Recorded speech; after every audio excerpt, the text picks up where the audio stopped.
Eternal Conflict, Destiny Manifest, by Haiku Origami.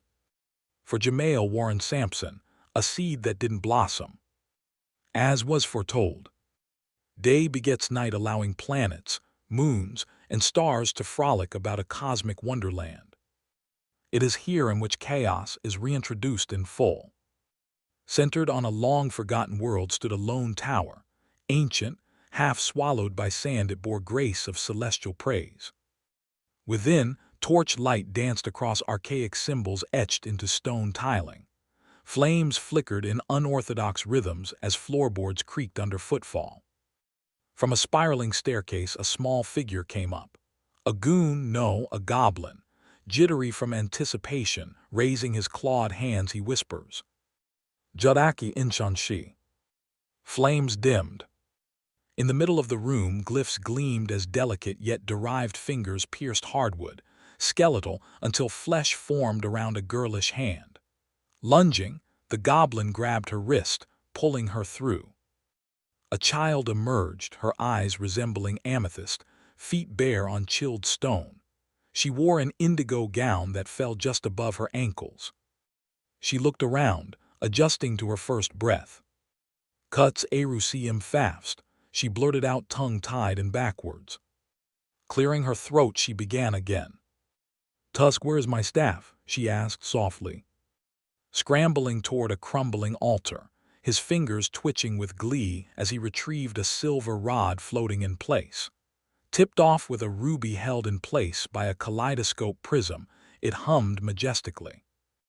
"It is here," he squealed, holding it out with pride. Lighting up, she took it, a blaze consuming tattered drapes, gnawing at flushed hardwood. Out of nowhere, the ceiling caved in, stones tumbling fast. "It's time to have some fun, wouldn't you say, my dear old friend?" "Most indeed, your unholiness," Tusk replied, nodding vigorously, gently grabbing Dawn's free hand. She smirked wildly, lightly tapping her staff against the hardwood, energy bursting from the ruby, forming a volatile bubble around them. Trembling violently, the foundation gave way. In an ultraviolet flash, the duo disappeared, the tower falling into ruin, sand swallowing its remains as the planet began to decay. Mountains cracked, toppling into magma spouting from underground. Like a serpent eating its own tail, our universe begins to fall apart. Peeking outside into boundaries of unknown reality, beyond universal constructs bloomed a garden that spread a woodland expanse even further into a jungle, revealing all of entirety to be a rainforest. Petals shimmered in colors unnamed, trees broke a misty firmament. Air molecules radiated light, alive with unspoken memory playing out as if it were a facade. Predators and prey gamboled, in tandem with natural order. A being of divinity known only as Borealis moved gracefully through it all, her silken calasiris flowing gently as her sparkling fingertips brushed fauna, her gaze distant. Something was amidst. She paused. "Oh dear," she murmured falsetto, her eyes vacant for a moment, having sensed a fracture inside. In an instant, the expanse vanished as she slipped into her sanctuary. A place of utter majesty, a cloud palace where ivory columns supported a ceiling made of constellations, purpose reverberating yet silent in reverence. Her counterpart Twilight stood waiting. His armor resembled that of a samurai's, strikingly noble, highly decorated, and adorned with power unimaginable. "I've long known this age would come," he motioned, his voice echoing across the cavern, "though I never suspected it'd begin so abruptly." She lowered her head as they glided down a long corridor, the walls shifting scenes of universal occurrences. Life developing, wars forgotten, empires fallen, abandoned were so-called gods rotting in despair. Just ahead, between columns of rose quartz, roared an endless ocean of mauve and cyan, thrashing ravenously. Dimensional frequencies shook by mountainous tsunami. "Already she stirs universal waters," Twilight grumbled, his voice void of emotion. "If we do not act now, all will be lost indubitably." Hardly acknowledging him, she gave but a simple glance, one of annoyance, as if she didn't already know what was at stake. Parting his lips to continue when the waters erupted sporadically. A tidal wave tumbled, striking a note like timelines collapsing. Twilight took a step back, then bowed deeply. Without a word, he vanished. Borealis lingered, her wandering gaze caught by troubled waters. Sighing wearily, she faded from sight. The chamber stood lonely once more, its waters continued thrashing to no end. Inside, the disturbance came off as static across Delta 9's interactive signature display. Twisted algorithms glitched into shapes, forming blurred pixels spreading into color bars. Quark tilted his head, brow scrunched as data warped before them. Phenomenal, he awed. It's as if an interstellar spike were attempting to achieve consciousness. Skip, far less interested, promptly adjusted the display. Not a good time, Q. Xenon stood at a distance, arms folded, watching patterns flicker and vanish. The system hadn't just been jammed, it was being scrambled and rewritten. Skip's HoloHUD flashed, activating his communicator. "Io, son, looks like the universe needs saving," he informed, eyes rolling again. ComDeck received no response, but they all felt it, a familiar pulse of energy that rippled through solar systems. Already on the scene, Sun plummeted into the center of the catastrophe, landing in the ruins of what used to be a thriving mecca of a metropolis. Sun watched structures fold in upon themselves, seeing to streets heaved with chasms swallowing corpses. Fires whipped in unruly spirals drawn into winds, howling a soundtrack, to a torrent of destruction dancing around him. In the storm's eye stood a little girl, barefoot, looking on with a wild curiosity.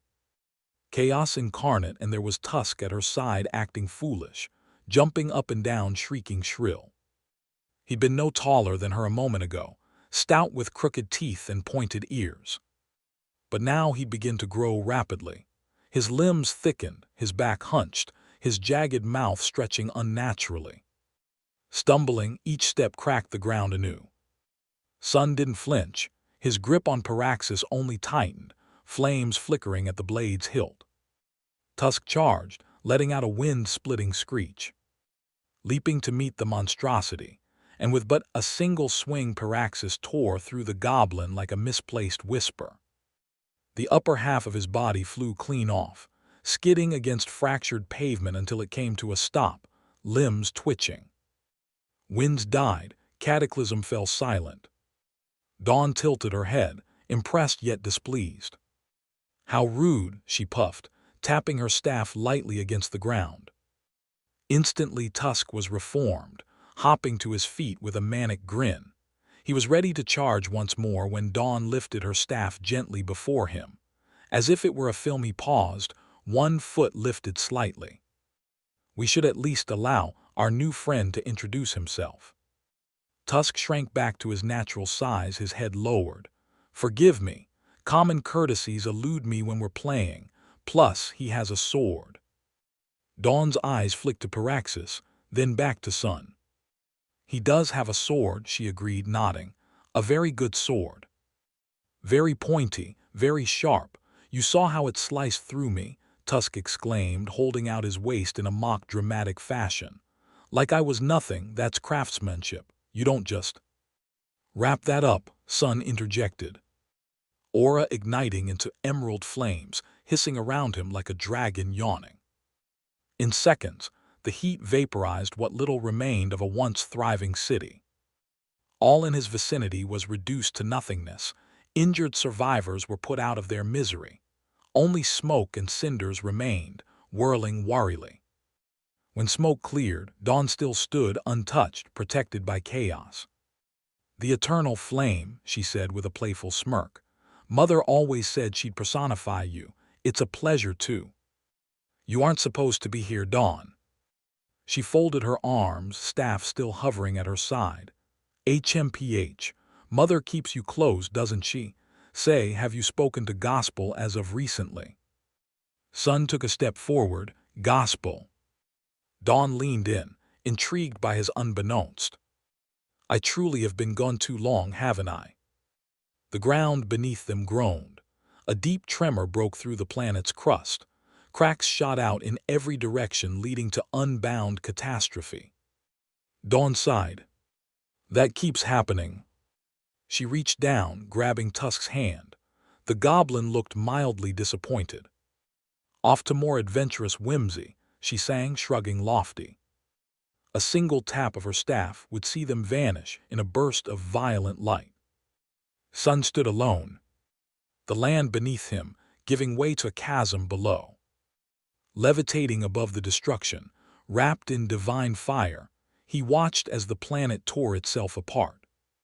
Continents caved into sizzling oceans of vapor, and what was once a lively world became a scattering of star dust.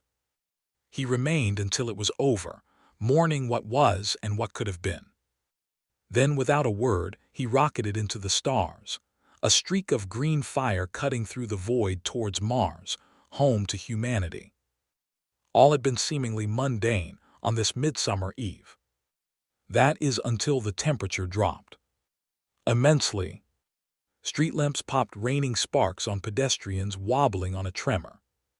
Flying vehicles spiraled from the sky, screams replacing music as a cold, creeping dread swept through the floating city of Angelica, where a sleek physique darted through mayhem. Sonata. Dust and cinders clouded her vision as she dodged fallen debris, expertly weaving through broken glass and skewering metal rods, sprinting toward a young boy all alone in turmoil. Flicking her wrist, bow materializing in her hand. Breathing shakily, she let loose an arrow that struck the lower corner of a collapsing balcony. In turn, the tip melted into clay upon impact, reinforcing the groaning structure. The child screamed as loose concrete sprinkled from a cloud of death. Sonata lunged. In a stroke of luck, she tackled the boy, rolling across cracked pavement, leaving rubble to bury the spot. A bittersweet feat, for the city's propulsion system soon gave way. And so Angelica fell, foundations toppling through clouds.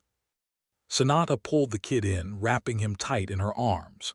Down they came, winds howling, gravity seeking to claim their fate, chunks of cement tumbling around them, visions blurring into madness until time started to slow. The air thickened, objects hovered midair as all became still. Cloak rippling in mystic winds, Occulta levitated in place, her hands moving in a circular motion, weaving sigils into smoke as she finished her incantation, halting the descent of a dying city. But peace was temporary. Far below, at the base of a ravine, Dawn stood, hands on her hips, giving a disapproving pout.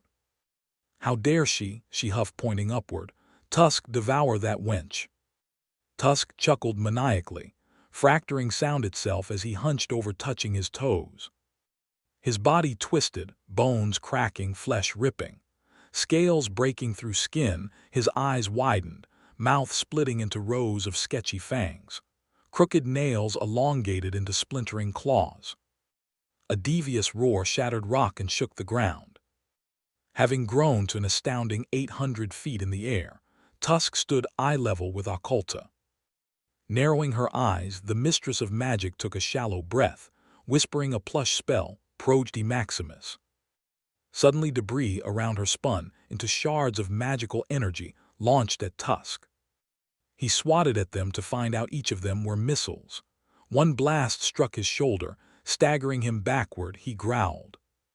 Hesitation didn't sit well with Sonata. Still midair, she released an enchanted volley that soared past Tusk, bursting into a plume of green gas. Inhaling instinctively, the goblin started choking, doubling over, coughing. The force sent Sonata skidding across a crumbling rooftop. Warm spit rained on her, reeking and viscerally invasive. "Absolutely not," she yucked, swiping saliva from her brow. Tusk staggered backwards, hacking up a lungful of gas. Breaths low and gravelly, rising from the depths of his transfigured diaphragm. Suddenly, a barrage of muon blasts broke the sky.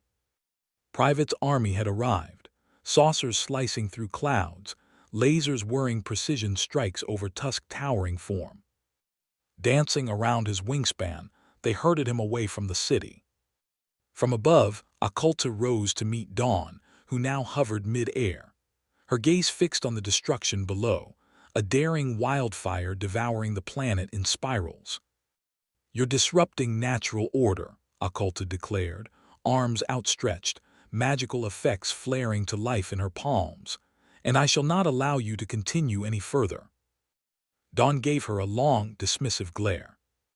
"Girl, please," she belittled.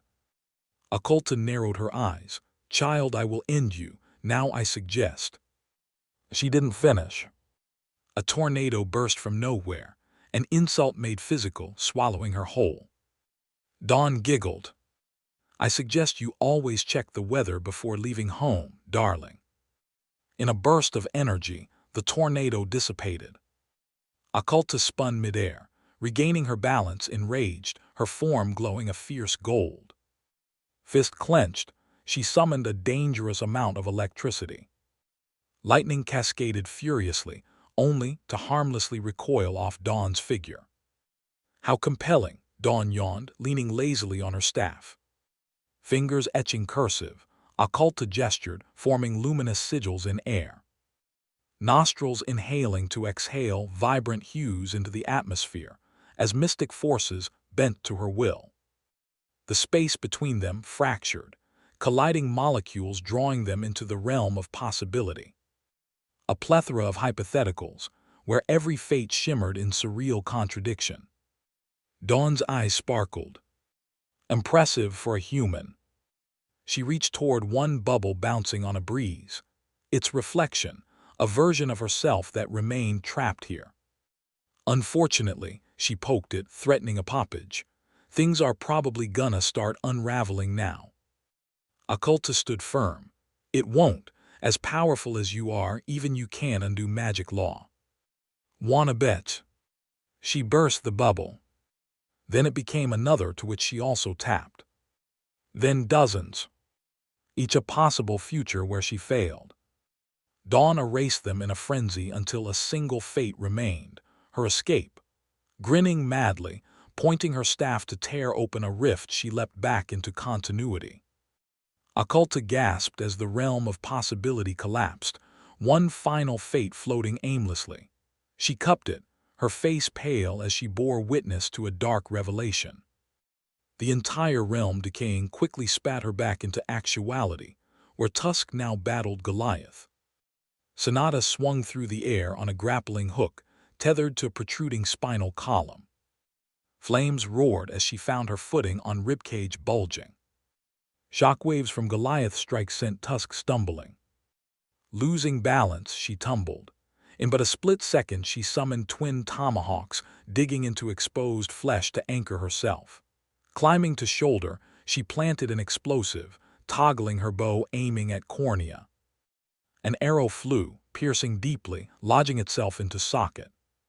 The goblin's scream was that of pure agony. Jerking back, the force launching Sonata from his shoulder. Holding tight to a rope, she soared, detonating the charges midair. Her body flipped and twisted until... Slam! She landed directly in Goliath's open palm. Tusk fell to a knee, groaning in pain, shrinking down to his original size, slumped at Dawn's feet. "Humph," Dawn folded her arms, displeased. "Are you serious, Tusk? You're making us look like amateurs here." His expression drooped. Dropping to all fours, he groveled. "Lady Dawn, my apologies sincerest. They have become quite clever in this day and age, indeed they have." Dawn rolled her eyes, glancing back to see Occulta, Sonata and Goliath all closing in. With a lazy flick of her wrist, Goliath's eyes flickered, going from green to red. His digital voice dropping an octave. Systems recalibrated, programming rebooted. Occulta had just enough time to grab Sonata before Goliath clenched his fist. She managed to transport them through space, boarding Delta 9 stationed just above Mars. "Awa," Dawn pouted, hovering over scorched trees. "I thought we were having fun." Her eyes caught the blaze below, wildfire spreading, devastation playing out in her pupils. Goliath towered in the distance, staring off into space directly at Delta 9. As for humanity, they were once again forced to evacuate. The planet's decay was slow but undeniable. Beyond dimensions, Borealis trembled as she hovered within her cosmic garden, her power stretched thin, elements warping at the edges. She formed a triangle with her hands, pushing back entropy bleeding in. Her divine light strained as she fended off utter collapse. "She has set fire to the fabric of reality," Twilight growled, getting beside himself. "By not intervening, we only enable her tendencies for rebellion." Choosing not to look up, Borealis whispered, "I shall not face her. She has strayed too far from decorum." A pause. Twilight stepped backward, slowly dissolving between dimensional barriers. "What comes next?" he let linger. "It will be blood on your hands alone." He dematerialized fully, fading into shadows and starlight. She remained, a single tear rolling down her cheek, crystalline wholly. It struck the floating platform like a dying star. Crystallized light spread in slow ripples, mournful, softly seeping into other side, where nebulae blinked out one after another, witnessed only through a skyview window. Their glow dimmed. Their collapse was quiet but undeniable. The angels watched on in solemn silence.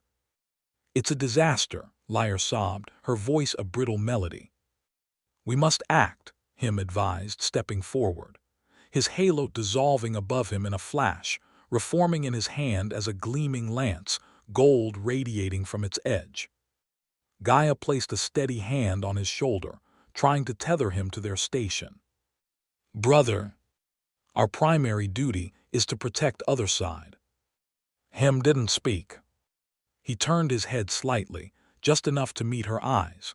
What bore into her wasn't defiance, only certainty. Tempest floated between them like a breeze. "If inside is to fall, then other side is likely next. Him is right. We are obligated to assist them." Vital raised her hand with calm resolve. "I suggest some of us stay to fortify our defenses, while the others deliver aid." Him gave no reply. He simply launched upward, vanishing in a golden burst that lit the chamber like sunrise. One by one, Tempest, Lyre, and Irian followed.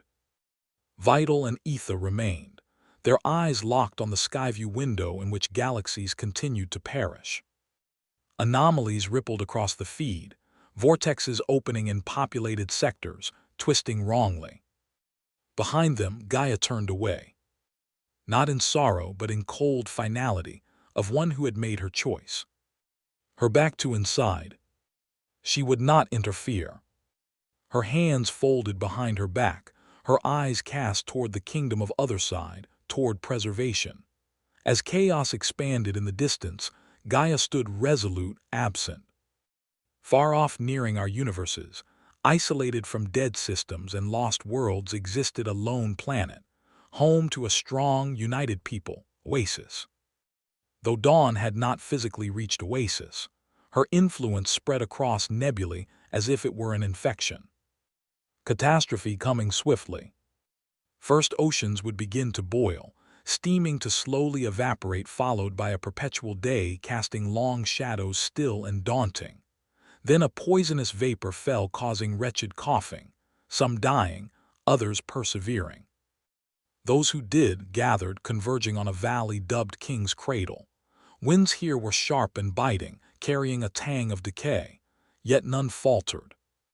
At the summit of a tower fused of glass and bedrock stood a lone figure.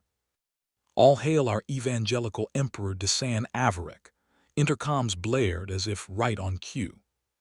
The pinnacle of machismo, dignified, draped in Oasis royal garb. Mahogany-laced fabrics drifting off black robes, marked with traditional seals, symbols of an acolyte warrior. His gaze one of absolute concentration. Below him, dismay reigned in a cacophony of fear, with devotion and speculation borderlining despair. Surveillance drones hovered, capturing images of weeping children and veteran soldiers standing at attention, fists clenched in unity. Desan raised his hands, and silence fell over the valley. His holographic form flickering above, the feed cast into the skyline like his higher self made manifest. As was foretold, the announcer began once more, "Reckoning is upon us." A collective gasp swept through the crowd. As was foretold, Desan, our most holy intolerant champion, chosen by our Lord and Savior Zarek to thwart this Armageddon. Thus shall he usher in a new era, an era of peace upheld by Oasis. As was foretold, we shall prevail. The people erupted into cheers that rolled like thunder about the valley, flags whipped in poisonous winds. Some subjects fell to their knees, tears streamlining their cheeks in reverence. Desan bowed his head, solemn and sure. He then raised a single fist to the sky, unwavering. "All hail Desan," the announcer concluded, fireworks going off in celebration. Without a word, the champion took flight. His departure punctuated by a sonic boom that shattered applause, parting clouds in his wake. Tearing through space nearing light speed, ascending toward the disturbance. Toward dawn. Across space, what was once a serene sky had become corrupted. Once a tranquil olive, it now gave off a piercing scarlet, clouds pointing like a serpent's fangs looming menacingly over the kingdom of Passant. Dreams unraveled, spilling from Myr's subconscious into waking life. Bodies littered the palace grounds, death taking its toll as the inhabitants of Passant were rendered soulless, their life forces drained as the dreamstress spiraled into psychosis. Locked in her quarters, she floated above the floor, shaking uncontrollably. Her eyes wide open, but terrifyingly vacant. Suspended between realms, her consciousness was corrupted by an ancient horror. Chaos had found her, and it had awakened something long repressed. Epiales, a side of Myr that fed on nightmares. Slowly she stopped shuddering, life returning to her eyes, albeit a bit harsher than before. "At long last," she hissed, biting her bottom lip. A mere thought saw the entire kingdom buckling, deconstructing itself. Once tucked away in the mountainside, the palace began to spread from it, becoming a rugged monument of obsidian omens. Archaic architecture spiked skyward as if clawing at heaven's remains. Epiales cackled wildly. Taking a moment to gather herself, she began methodically weaving seals, performing a taboo ritual to create a barrier of dream magic. This would keep Dawn's influence at bay. For now, because even Epiales knew that her power was nothing compared to chaos. So she hid away. And Myr was lost wandering farside, once again without a physical vessel. Another tragedy in an unraveling tapestry. As stars swirled into a vortex, Sun raced his flames to his own demise. Vision strained, watching light being pulled into a void as his spirit gnawed at survival. If not for Borealis dragging him from inside to outside, he'd be extinguished permanently. He took a moment to gather himself, having felt as though he'd been stretched too thin. In that same instant, Borealis began to falter, fainting as her powers strained. Springing forth, Sun caught her before she could hit the dirt. Around them, greenery withered, turning to dust, leaving dead petals to be whisked away on a chilling gust. Color flushed from Borealis' face, then through her empty stare rainbow beams shot skyward, illuminating the entire realm. As quickly as it had happened, everything darkened. Dimensions collapsed to a crescendo, reality's fabric unraveled, leaving behind a null nebulous. All of entirety was infected, pure chaos spluttering uncontrollably. At its center was what would come to be known only as sovereign space, Borealis' final gambit at preserving sanctity. Thus our story unfolds on the ringed planet Passant, nestled away in a dreary sector of the newborn galaxy. All was silent in a ruined temple, save the sound of cicada chirping. Its once sacred halls long since abandoned, evident in cracks lining towering pillars and vines stretched across shattered stone. At the temple's center, kneeling before a worn altar, a knight prayed to a forgotten god, his voice low and steady in the stillness. "Guide me here as you have guided me before." Admiral authority, a warrior displaced in time on one too many occasions. This expedition would be no different, at least this is what he believed to be true. Moonlight peered through a shattered mosaic, glossy against platinum-plated armor. Then there was an impact. A blinding beam burst through the ceiling, sending debris raining down around a battered hymn crashing to the floor. Temple trembling from the force, dust billowed into the air. "An angel," authority gasped. Opening his visor, he looked up to see a second figure descending, Goliath. The megamech machine stood like a harbinger of destruction, his infrared optics locking onto the fallen angel. Without hesitation, he raised his cannon, priming it, forcing authority to act.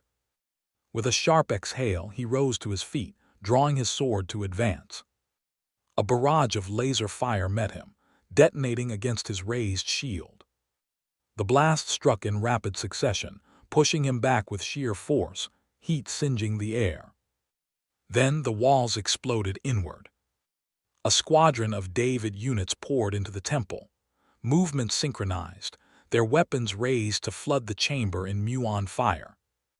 Coming to his senses, Him found his footing. His halo beating in his grasp, shifting into a lance. Swiftly he hemmed it, piercing several drones before calling it back. The attack bought authority a moment, allowing him to reposition as the enemy continued to press forward. The battle raged, metals clashed, hidden in thick smoke and flames as the brothers in arms shredded drones. Explosions ripping apart what little remained of the structure. Then Goliath raised his cannon once more, sights locked and loaded as he snuck him with a barrage of missiles. Propelled from the temple, walls left crumbling as his body tumbled deep into the surrounding forest. Flames beating against the night, embers drifting high. Inside the temple, authority stood amid the wreckage, sword dripping with oil and melted circuitry. The last of the David units lay fallen at his feet, broken to bits by a bashing shield. Such was where Goliath drew his plasma sword. The temple flickered with the eerie orange glow of the weapon, its energy reverberating through the room.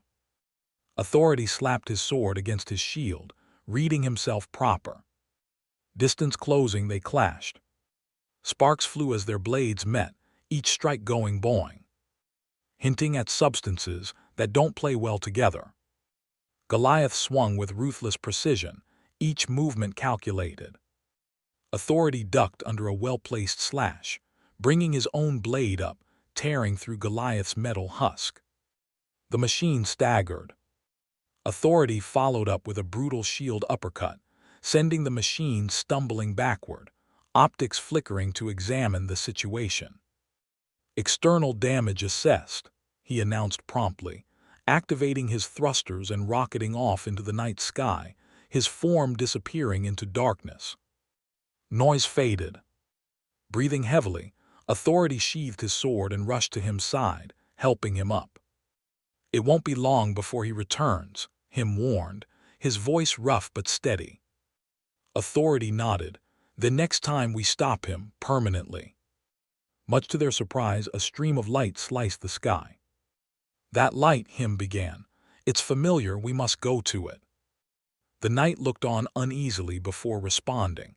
"We must be diligent, for I fear all is not what it seems in these trying times." Somewhere secluded, a woman's almond-shaped eyes drooped over a crystal ball, reflecting the two warriors as they made their way through the foreign wilderness. Him, leaning on the admiral for support. "How precious," she mused. Behind her, a velvet curtain parted as another entered, a figure whose flesh fell from bone. "Mirage, your presence has been requested." Covering her crystal ball with a charmeuse cloth, she simply smiled as the knight and angel faded into obscurity. Slipping off into a shadow, she appeared before a damaged stone statue where a cabal awaited her. One of them wielded a colossal halberd, hilt planted in dirt, blade reflecting light from a cluster of suns peeking over treetops. Agorthur. Left of him, stern in his own power, stood Desan Avaric staring off into space, his thoughts elsewhere. Behind them, Zeta sat scraping her daggers against each other, whistling a wicked tune that harmonized with Zykar's growling as he approached the obsidian circle. Lastly was Eden Vox in all his glory, relishing the spectacle. He'd awaited this era his entire life, and now he was done waiting, his cybernetic arm extended as if to gauge the temperature. Turning to greet Sorcery, slightly nodding to acknowledge her presence. "A new age is upon us," he declared, "as it was written in sacred text as it is to be in flesh and blood." Agorthur let out a war cry that pierced the ears of his compatriots, filling their hearts with conviction, hoisting his halberd to wreck marble. "All who oppose us are destined to fall," Eden continued. "All who aid us are to find solace in this sovereign space. This is codified in our conduct." Desan brought a fist to his chest, a salute that sealed their pact. Vox looked over at Mirage, who had caught his robotic eyes. She couldn't read him completely, though she understood his motives.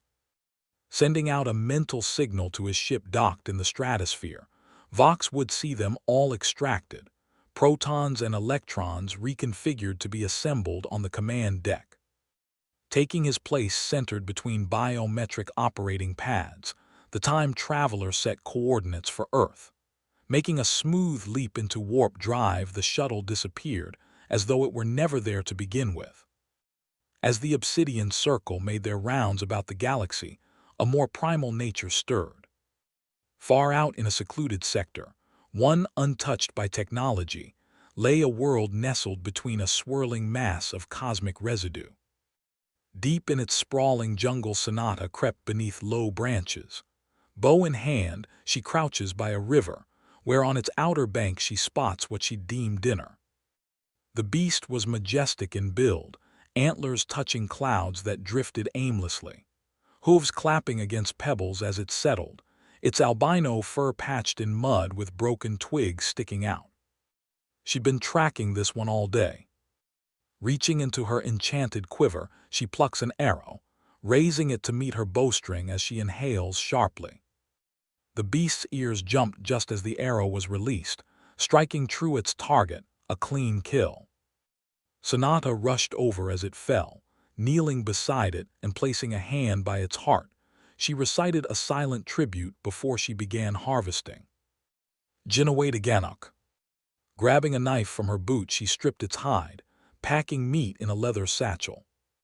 Conjuring a tomahawk, she stripped the beast of its antlers and buried them into the soil, leaving behind her own wampum necklace as an offering to spirits long past.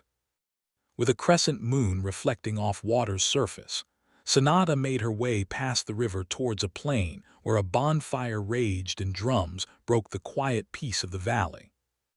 Though she was not alone. No, for from the jungle emerged a monstrous foe whose maw dripped ichor. Letting out a low growl, he'd follow Sonata, keeping great distance as to remain undetected. The hunter had become the hunted. As Sonata grew closer to the encampment ahead, she came across an elderly man who'd been sitting alone, propped up against a boulder. He looked deeply into the sky, his dried mouth gaping as he heaved claps at a slowed pace. His eyes beady, golden and bloodshot, he began to chant a broken melody. Sonata stopped beside him, watching with a weary heart. Reaching in her satchel, she pulled out a slab of meat and a canteen of water, handing it to the man who barely noticed her. "To nourish one's body is to replenish one's soul," she urged. The man paid her no mind as he continued clapping, a tear struggling to roll down his face, his song of sorrow dying in his throat. Sonata hesitantly turned away, pushing onward towards the village where she was greeted by a friendlier face. "Ino," she exclaimed before rushing in to embrace him, "you've brought good news, I'm sure." He lowered his head in dismay, kicking up dust, letting out a grim sigh. "This world is most unnerving. Weeks of searching, of questioning, and answers still elude me." Placing a hand on his shoulder, Sonata comforted him. "Answers will find us, that much we must have faith in." From behind them, drums grew gradually as the night's festivities reached their climax. Dancers stepped in tandem, beads from their regalia following a steady rhythm as their voices eased ancestral spirits of those in attendance. Hundreds of people from all walks of life joined together to commemorate their survival. A powwow orchestrated by Sonata herself to preserve a sense of community and escape despair. She moved deeper through the crowd, coming to her teepee.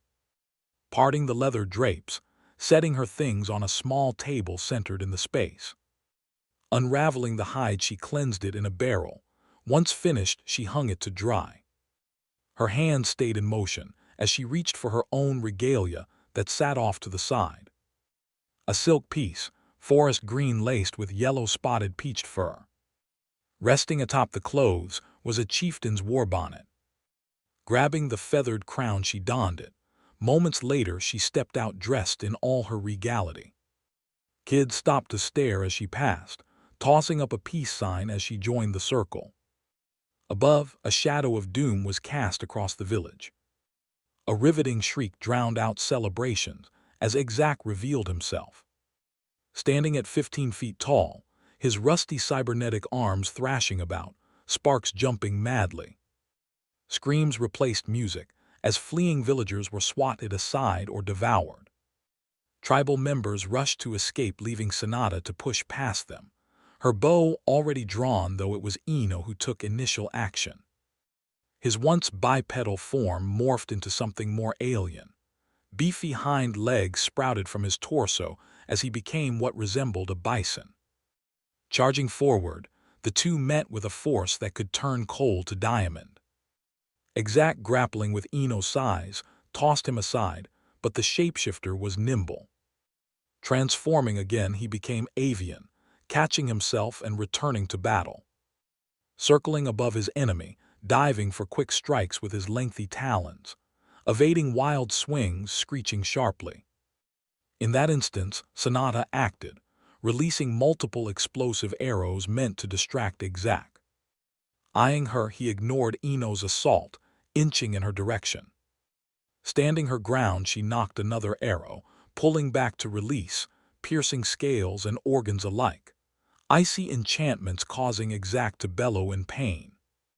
Ino took the opportunity, flying head first, morphing back into his previous form and smashing into Exak, causing him to come crashing down, rolling over huts. As if they'd been waiting for a cue, the village warriors attacked. Spears prodding, bashing with their clubs, they did what they could, but Exak was no pushover. Forcing himself to his feet, he swung his tail, taking out half of his assailants. In his eye was a look of madness that befell a struggling warrior. In one vicious chomp he was no more, his screams bleeding into a crunching of bones. Swallowing his meal, Exak turned his attention back to Ino and Sonata, who stood shoulder to shoulder ready to continue. Staring down their fate, they dared not back down. "I'll distract him while you go in for the kill," Sonata plotted, unleashing a barrage of frost-coated bolts, all of which struck true, enraging their foe. Ino advanced, his spinal cord protruding, becoming a massive bony tail, its tip shaped like a club. His body followed suit, skin folding over as he grew, allowing him to swing with a comet's momentum. Rushing forward, Exak tanked the assault on his jaw, pushing through, adrenaline surging, allowing him to claw at Ino, digging deep into flesh. Sonata pinpointed specific spots, riddling them with more explosive arrows, which drew Exak's attention away from Ino, who lay in critical condition. Having turned to face down Sonata, he roared, bloody saliva flying from his throat, only for an arrow to find placement in his esophagus. What followed took the behemoth by surprise. A sudden cold spread through his lungs as ice formed over them, his eyes bulging from his skull. Unable to breathe, he flailed about, toppling over, dust forming in a cloud around them. Ino strained, shifting back to his natural form. Sonata rushed to his aid, cautious of Exact, for she knew he wasn't put down permanently. They looked around at their destroyed encampment, at the bodies littered across the field, a sorrow filling their eyes. Bringing 2 fingers to her lips, Sonata whistled sharply. Tilting her head towards the sky, she watched the clouds part, revealing a Pegasus sporting a pearl coat. Landing with a thud beside them, she neighed proudly. Running her hands through the horse's mane, Sonata managed a slight smile. "Are you able to fly?" she asked Ino, who had risen to his feet, though he held his rib cage tight. "Well, I'm not staying with this one, that much I can assure you." And so the duo took to the skis, hopping to find answers to their situation, leaving behind a blazing bonfire in a desolate valley where Exact lay unconscious. Worlds away, another battle raged across an animated cityscape, a brutal clash between titans that shook the planet to its core. Perched high atop a skyscraper, Skip watched the mayhem unfold, HoloLenses zooming in on the action. He looked on in astonishment as Twilight and Agartha tore a street apart, their strikes reducing entire buildings to rubble. Above them loomed Eden Vox's own starship Genesis, its massive silhouette casting a foreboding shadow over the battlefield. Twilight gripped his club tightly, swinging it with conviction, only for Agartha to block the strike, his halberd vibrating, the clash sending shockwaves rippling outward. Snarling, the villain adjusted his footing to force Twilight back. Seizing the moment, he pressed his advantage, swiping his blade, landing a devastating blow that sent Twilight hurtling through a crumbling arch. Showing teeth, Agartha raised his axe triumphantly. From the destruction, Zykar and Zeta attacked in cohesion, their blades whooshing as they slashed. Moving like water, their opponent juked, dancing out of harm's way. Fangs dripping saliva, Zykar hissed, dashing in. Broadsword met Kanabo in quick increments, giving Agartha a perceived opening. Creeping up from behind, he raised his halberd high to claim the kill. Then came a golden radiance as Borealis descended from nowhere. Light bursting from her palms in a concentrated beam that struck Agartha square in his chest, the blast ripping his axe from his grasp, sending it spinning into wreckage. Twilight made quick work of Zykar, pushing him on the defensive, his blade smashed into slabs of Corathex. As death came for him, Zeta jumped on Twilight's back, digging her daggers into his shoulder blades. Gritting his teeth, he'd use his free hand to snatch her dangling hair, hemming her through a chain-link fence. Wasting no time, he rushed Agartha, swinging his Kanabo mercilessly, battering him into a daze, bones shuddering under the assault. Grabbing Judgment's herald by his skull, when from the corner of his eye he caught a blur in motion. Blitzing in, Desan smashed into Twilight, driving him through an obelisk. The impact shook the foundation, dust and debris billowing skyward.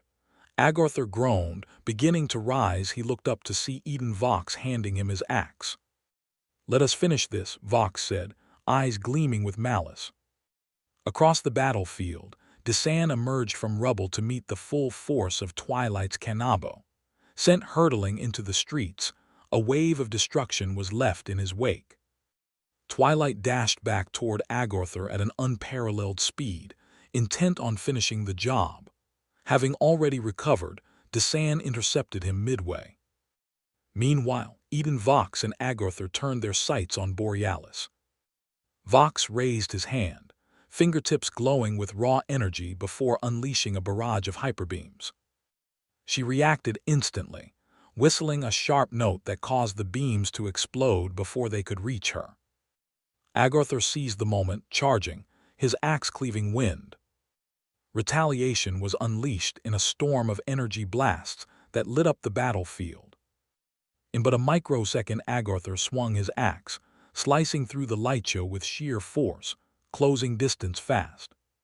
From his vantage point, Skip made his move. Leaping from the building, he activated a portal, his jetpack flaring to life as he reappeared above Borealis. Deploying a swarm of sentries, he directed a concentrated barrage of muon fire at Agartha, staggering him slightly. Wrist raised, he shot a laser that collided with a counterbeam from Vox in a dazzling fusion of sciences.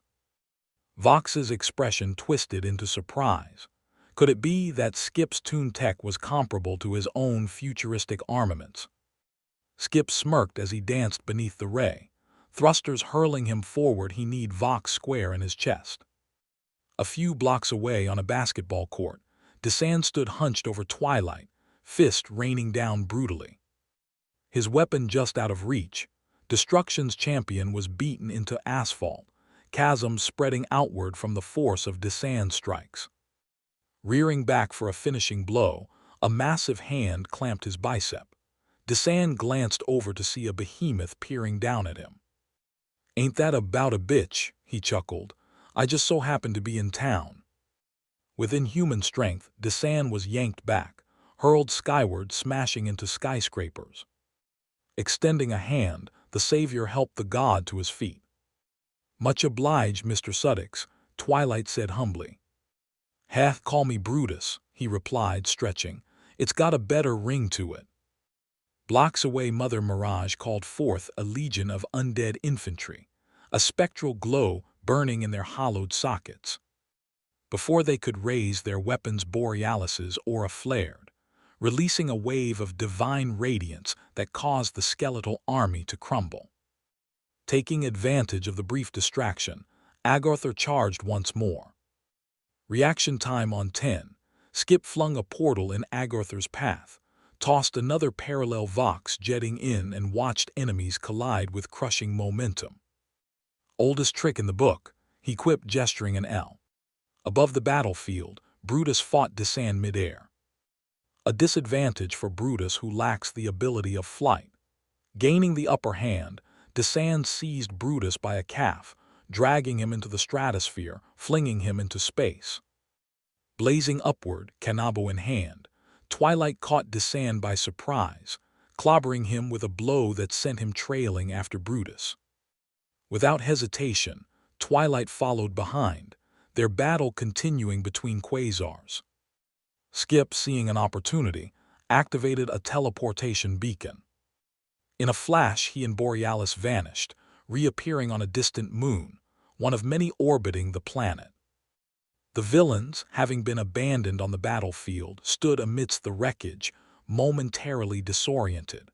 Mother Mirage fled back into the shadows, recognizing their coup to be a fiasco. The space that was Skip's hideout was a mess of wires, crumpled paper, and monitors pinned to the walls, each displaying flickering data streams and live surveillance feeds of warring factions all over the planet. Bar stools filled the room, complementing a desk jammed in a corner littered with unfinished gadgets. Centered was a pull-out sofa, and a trash bin overflowing with empty booty juice TM cans, his own patented beverage. Off to the side on a wooden bench was an old-fashioned radio that only received static and the occasional phantom voices. Plastered on the walls were sticky notes that held chicken scratch theories, aside grainy pictures of unidentifiable cosmic anomalies.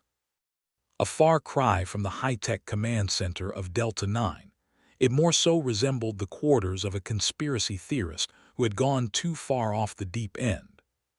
Skip leaned against the desk, eyes locked onto a feed displaying Twilight and Desand's battle continuing in space. Though the warlord was formidable, even he could not withstand divine might. Hurtling toward Twilight, who raised his Kanabo to deliver a devastating swing, the club hit like nuclear fusion. Impact became an explosion that knocked Desand out cold, where he drifted among wrecked satellites and shattered asteroids. Not far from him, Brutus was suffocating, body limp. He gasped harshly. In a flash, Twilight grabbed him, barreling through the atmosphere, pulling them back to the planet's surface. Shaking his head, Skip would voice his complaints. "You're a hard woman to find, Borealis." From the far side of the room, Borealis stood with her arms crossed, taking in the chaotic environment around her with mild amusement. "Intentional, wouldn't you think, Skippy, was it?" Skip scoffed. "Lady, I just saved your sorry self. The least you could do is show some respect and answer me this. What in the hell is going on? Because I don't know if you noticed, but everything's all madhouse right now." Borealis's expression hardened, the golden glow in her eyes dimming. "I can't say for sure." Her gaze drifted toward the monitors, observing the footage of the toppled city. "What I do know is nothing will ever be the same again." Skip turned back to the screen, just in time to watch events unfold with Desan stirring. A streak of emerald light engulfed him as Eden Vox's tractor beam locked onto his position, dragging him out of the void and up into a starship. Borealis's voice was calm but firm. "They'll be looking for us." Skip smirked, flicking a switch on his gauntlet. The monitors flickered for a moment before resuming their normal display. "They couldn't find me even if I wanted them to. Eden thinks his future gear is so fancy, but really, it's kid stuff compared to Toon tech." Borealis tilted her head. "So what's your plan?" Skip stepped forward, eyes locking onto her with an intensity that deadened his usual wit. The plan is that we find Sun and the rest of my people." The goddess tilted her head in dismay at his plot. Skip turned away, checking another monitor where back planetary Brutus groaned, rolling over on cracked terrain. His lungs screamed as he gulped grimly, his thoughts playing catch-up to what had happened. Who the hell was that? Matter of fact, who's you? Twilight didn't answer. His canabo resting on his trapezius, he overlooked the horizon. An unreadable expression beneath his helmet, though his stilled stance was one of violent suspense. Before Brutus could push for an answer, a deafening voice shook the sky. "Destroyer." From the ruins ahead, Agartha emerged, his halberd crackling with devastating aura. "I come to you with your death sentence." Materializing from Shade Mother, Mirage tapped into a supernatural resonance, chanting to release a bone-chilling gale. Crossing her fingers, she raised hell, pebbles trembling as a zombified army unearthed from an ancient burial ground, their ghastly moans filling the air like a dying melody. Brutus grinned madly as he cracked his knuckles. "I always wanted to kill the undead." And with that, the confrontation continued. Leaping directly into the horde, Brutus went berserk, sending bones and decayed limbs flying as he dwindled their ranks. Sheer brute strength tearing down wave after wave. In the center of it, all titans clashed as Twilight and Agartha became mortal enemies freshly formed. Each strike tearing up Earth, sending it rolling across the battlefield, toppling the remaining ruins around them. The battle, reaching its peak, ended in a flash. A vortex pulled at Brutus and Twilight, and in an instant they vanished. Moments later, they appeared in a dimly lit room, their arrival scattering papers and rattling loose tools. Brutus lay face first on the carpet, groaning as he rolled onto his back. That was so far from cool it ain't even funny. Twilight knelt beside him, eyes darting back and forth, canabo still in hand. Skip stood over them, arms crossed. "Relax, you big oaf. Welcome to HQ." Brutus blinked, taking in the mess that was Skip's hideout. "This place sucks, my guy." Borealis sighed, pinching the bridge of her nose, saying, "As if it weren't already crowded." Twilight stood slowly, his glowing eyes locking onto Skip. "Why am I here?" Skip smirked. "Same reason I'm here, same reason she's here." He nodded toward Borealis. "We got a problem on our hands, and I need the best this mythos has to solve it." Brutus groaned, rubbing his temples. "Does that mean I gotta think?" Skip looked off into the distance, picking up a sticky note, eyes glossing over it before tossing it aside. "You leave that part to me, bub. Now let's get it popping." The sticky note descended, swaying back and forth before landing. Put simply, it read, Cosmic force. Just outside the orbit of Skip's lunar hideout, Eden Vox's starship glided off into deep space.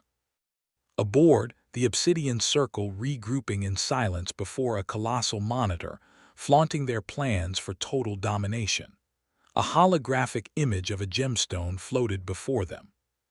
Sensing tensions rising, Mirage would suggest they divide their forces, motioning for Zykar and Zeta to follow her. "I'll take these two and we'll locate the idol," she informed them. "You lot try not to tear yourselves apart in the interim." "Do what you must, Mirage," Eden responded. "But remember, it is I who will make the first wish." Biting her bottom lip, she laughed. "Fret not, Eden, for you'll get yours, that much I can promise you." Snapping her fingers, she used her magic to restore Zykar's sword, reinforcing the Korathex with a dark incantation that would allow it to capture souls. Taking it, he bowed. Then, without another word, they fell into a shadow. The others would turn to see a warning system spark to life, displaying thousands of red dots surrounding their vessel. An army was upon them. An alarm blared, filling the war room with urgency. Agartha lifted his axe, his presence radiating pure menace. "Come, let us test your mettle." At that moment the ship shook violently. A barrage of laser fire struck the hull, sending tremors through the deck. Weapon systems went offline. Shields collapsed in a warping effect. Eden Vox's fingers danced across a control pad, his expression unreadable. "This ship is on the verge of destruction. I estimate 6 seconds before its defenses falter." With a flick of his wrist, he activated a force field around them. A moment later, the flagship exploded, dragging in chronal waves. Now in the depths of space, Desan, Agartha, and Eden Vox floated amid the wreckage, the remnants of their vessel swallowed by void. Drones swarmed. A legion of David units closed in from all sides. Hands jumping as though he were orchestrating firepower, fingertips glowing to spurt concentrated beams that carved a gash into the swarm. Desan and Agartha moved in. Like a comet becoming an unmistakable force, Desan tore into hundreds of units, his speed warping the very space around him. Meeting them head-on, Agartha carved entire clusters in a single devastating slash, his rawness making scrap metal of highly advanced robotics. Though they were mighty in their own right, numbers would prove to overwhelm. No matter how many they fell, their enemies' forces were endless as well as emotionless. Struck by a barrage of muons fired off at every angle, Desan succumbed to pain exceeding anything he had ever felt. Shuddering, he passed out, unable to adapt to brutalized particles surging in his bloodstream. Agartha, too, would falter as drones bombarded, wresting his axe from his grip, restraining him to mercilessly pummel. Proceeding to initiate a matter transmission, Vox was overcome by fear in his heart, finding the function inoperable. Eyes widened, he came to grips with a dreadful truth. Goliath had decoded his scientific method. "He's hijacked my systems. I fear we have no escape," he reasoned as the final blows shattered his force field. But before the machines could finish him, they came to a sudden stop, parting biblically as a newly built Goliath glided in. Monolithic in stature, his metallic form casting peril across the battlefield, Crimson Optics assessing the trio with calculated indifference. He would not laugh. He would not gloat. He'd simply digitize. Each of them were processed into categories, their strengths and weaknesses measured to every extent, cataloged by threat level. Instantly, all would vanish as Goliath utilized Vox's matter transmitter. As such a galactic war pressed onward, Goliath at its forefront, seemingly a force to be reckoned with. Hidden from galactic gaze, a prison world loomed bordering sovereign space and the null. Once home to a race of sentient machines, Automatus had been manufactured into a penitentiary built to cage the most powerful, the most defiant, those who would prove most problematic to Goliath's corrupted programming. Beneath a power-dampening grid, patrolling an international technocratic metropolis, were David units in perfect synchronization. Diligently, they surveyed the grand expanse, ensuring that no prisoner could tap into their full potential. Amidst it all, a diamond buried in a rough burrow, Sun stood beneath an artificial sky, looking past security measures, past countless centuries and into the stars. Even here, pitted in captivity, his fire smoldered. A spotlight snapped on, illuminating the space where he had been standing. In but a few quiet steps, pulling hood over fro, Sun slipped off into a shadow. He moved with intent, ducking rusted pipes, creeping in crumbled alleyways to navigate decayed remnants of the prison's lower levels. His path led him deep underground where hope rallied. Passages were dark and chilly, the heavy scent of rust lingering in Sun's nostrils. Up ahead was where a resistance made their stand. They had no holographic displays, no advanced tech. Instead, they relied on scraps of cloth bearing dyed maps, whispers slipping in between crevices of hidden tunnels and strategies from out of Wazoo. Directing the resistance's latest gathering, Viola stood over a table, a scribbled layout of the power depletion grid spread out before her. Her fingers tracing over coordinates, marking supposed weak points with bits of broken metal. Surrounding her were Odyssey, Siphon, Xenon, and a gaggle of alien soldiers, hearts radiating nothing but grit and determination. The room was tense with urgency as Sun appeared at the entrance. They turned to see him enter, his cloak dampened from the underground passage. "So you've returned," Xenon acknowledged. "Any changes on the surface?" Sun pulled back his hood, his face grim. "They've doubled up on David units." His voice was gruff, but urgency was clear. "They patrol day and night. If we are to strike, then we do it now." All fell into action, scrambling for makeshift weapons, fastening armor. Objection befell none. They were powerless but not broken. They were outgunned but not outmatched. And as Sun watched them prepare, he reached to where Paraxis would be. Jerking his hand back in an attempt to break the habit, he sighed, turning to exit behind his troops. They moved like phantoms once topside, dashing about rooftops, vaulting fences, making their way towards a pillared conduit. Soldiers took point, watching for drones allowing Siphon to get into position. Extending both hands, resting them against the base of the pillar, she dug deep into the depths of her soul, activating what little of her power she could. Sparks flew as she began to absorb electricity from the power dampener. Groaning in despair, she gritted her teeth, pushing through as steel coated her skin, and then FOOF.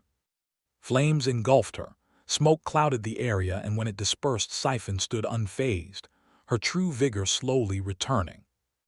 Behind her, flames flared as Sun's hands ignited to blast a fleet of DAVID units from the sky. However, their success would be beneficial to more than just heroes. Off in the distance, a ravenous bellow split the sky. Crashing through a nearby building was the unmistakable Sphinx, exuding a deviance that instilled fear in those of a lesser caliber. Drones shot forth, attacking with destructive efficiency, unleashing their entire arsenal only to be crushed under the weight of asteroids. Spitting flames, Sphinx began to ascend, leaving the prison planet behind and soaring off towards uncertainty. Sun raised an eyebrow, shaking his head, turning to address his team. "Odyssey, can you get us inside the main fortress?" "Only the four of us," she replied, scratching her head. "I'm still a bit drained." Sun nodded, his figure now inflamed completely. Slipping through reality's veil, they left the soldiers to fend for themselves. Once inside the fortress, the heroes came face to face with the Obsidian Circle, Eden Vox having already begun to interface with the planet's mainframe. Agartha and Desan stood guard, bits of machinery littered at their feet. Xenon didn't waste any time. manipulating gases to short-circuit motherboards, forcing Vox to stumble backwards, volts jumping from his cybernetics. "Ignoramus," he shouted as his own hardware malfunctioned. Raising a hand, Agorthar summoned his axe of sentencing. It materialized in his grasp as he stepped forward, a sneer plastered on his face. "Oh, how I've awaited this," he announced, lunging, hurling his axe at Sun's neck. Spinning on his heels, Sun performed a well-timed roundhouse kick, connecting cleanly, sending Agorthar flying through the fortress. "Dios míos," Siphon exclaimed, her jaw dropping in amazement. Quickly her sights set on Desan, whose retinas were ablaze. Shouting his aggression, he let out a stream of laser vision that would have melted Siphon's metallic form if not for evasive action by way of Odyssey. Teleporting them out of harm's way, they reappeared behind the warlord, allowing Siphon to rush him. Trying her hand, she struck Desan, her first crumbling upon impact. Swatting her aside, Desan scoffed. "You know not what forces you trifle with," he'd boast, blitzing Odyssey in the same breath. His speed was nothing less than amazing, but Odyssey managed to reposition herself across the room, leaving Desan to crash into a column. Not entertained in the least, Eden released concentrated electrical currents in Sun's direction. The scent of burnt plasma singed the air as contrasting energies negated one another. Just then Agorthar returned in a furious charge, his steps leaving indentations in the metallic flooring, tackling Sun in an attempt to smother his flame. Having been hidden in the shadows, Viola pounced, raising her war club to bash Agorthar upside his head. A lightning bolt blasted away the ceiling, knocking him off his feet. Beside them, Siphon tangled with Desan. Grappling with his size, she pinned him in a headlock, in turn depleting his strength.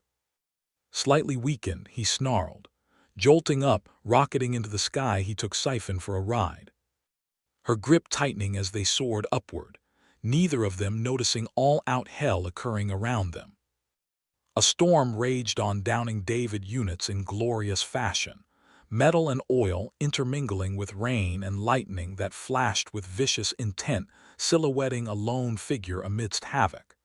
It had been none other than Tempest, his wings beating to a destructive tempo. On a whim, he evoked twin twisters that tore up everything in their path, including Siphon and Desan, who continued to duke it out. Spiraling uncontrollably, Siphon used her enemy's strength against him, sapping his vitality. For a moment it looked as though she had bested him, delivering pound after pound, each one more devastating than the last. Falling unconscious only to be beaten awake, Desan spazzed out. Digging into the depths of his soul, he prayed to Zarek, who in return renewed his vigor, blessing him tenfold. Eyes snapping open, he snatched an incoming fist, twisting her already weakened wrist and breaking it before stomping her chest in. Tumbling midair, she smashed through an industrial complex, skirting to a stop, falling torpid amid heavy equipment. Rain poured as Tempest took heed of the situation, rising to the occasion, meeting Desan at eye level. "I have no quarrel with you, Angel," Desan assured, unclenching his fist. "Yet you pose a threat to divine order," Tempest shot back, lightning surging from his fingertips. Tension grew thin as Eden Vox shouted into Desan's communicator. "Averick, rally on my coordinates immediately." A look of disdain crept across the warlord's face as he came to a sudden realization. "I've never been anyone's lackey," he announced, ripping the earpiece out, crushing it without a second thought. Shooting Tempest a look of respect, he took off, abandoning Vox's cause and leaving Autonomous altogether. From below, Agorthar watched, a newfound rage boiling in his core. "Blasphemous," he shouted, voice shattering glass. Behind him, Eden Vox fended off a torrent of flames, Sun applying pressure against his energy barrier. "Agorthar, lend me your blade," Vox demanded. "Subdue the eternal flame." Agorthar barely paid him any mind. Instead, he focused on Goliath, who had materialized suddenly. Cannon readied, aimed at Sun, who had no time to react. He was suddenly enveloped in a ray that pulled at his being. In utter surprise, the eternal flame was obliterated. All were left dumbfounded. Improbable, Vox murmured to himself, what little flesh he had flushed as Goliath advanced slowly. Agarthur lifted his axe only to be halted by Eden, whose mechanisms went haywire. Bloody murder, he screamed as a pulse raced through his neural network. Falling to his knees in immense pain, he convulsed, "Save me, please." Disgust washed over Agarthur as he turned his back on his former ally, defying gravity to make his escape. Goliath would allow this. His attention turned towards Tempest, who summoned his namesake, lighting up the fortress, annihilating it, though the villains had retreated swiftly. On a nearby rooftop, Odysseus watched, cradling Siphon in her arms. Viola beside her, head lowered, mourning the loss of Sun. Descending, Tempest offered his condolences. "His death shall not be in vain," he assured. "That much I can promise." A moment of silence befell them. Viola wiped a tear from her cheek, stepping forward. "Come, we shouldn't sit around like easy targets," she advised, throwing one of Siphon's arms around her neck. Leaving behind the bleak atmosphere of Automatus, a separate seed is planted in more grainy textures. Caught in a sandstorm, a lonely man trudged through a desert. Whipping wildly, winds caused resistance, tearing off his turban, revealing his secret identity to be architect of the extraordinaires. Covering his brow, he pushed onward, hiking for miles on end, stumbling until he came across solid ground in the form of marble. Ahead of him stood structures of marvelous design. A combination of iconography, dozens of pyramids, massive in scale, cast shadows over a villa where ivory statues reached for defiled heavens. A giant wall of grand masonry that stretched along the perimeter. Suddenly winds fell dormant. A brief silence was broken by an inquiring voice. "You're a hero, aren't you?" He looked around frantically, but no one was to be seen. Squinting, he visualized a fort around himself. "By your mannerisms I could tell," the voice said again, this time closer. Turrets ejected from floor panels, red dots tracing, searching for the individual to no avail. Appearing from behind, Zephyr leaned on Architect's shoulder. "You're holding out for something." He shrugged it off. "I'm no hero. A hero would know what's going on and how to help. I don't." Instantly, images flashed in his retinas, information having been downloaded to his implant, showing him schematics, blueprints, models. Clutching his dome, overwhelmed by duty, quickly coming to understanding, he regained composure. Sighing, Zephyr rolled his eyes, disappearing on a breeze.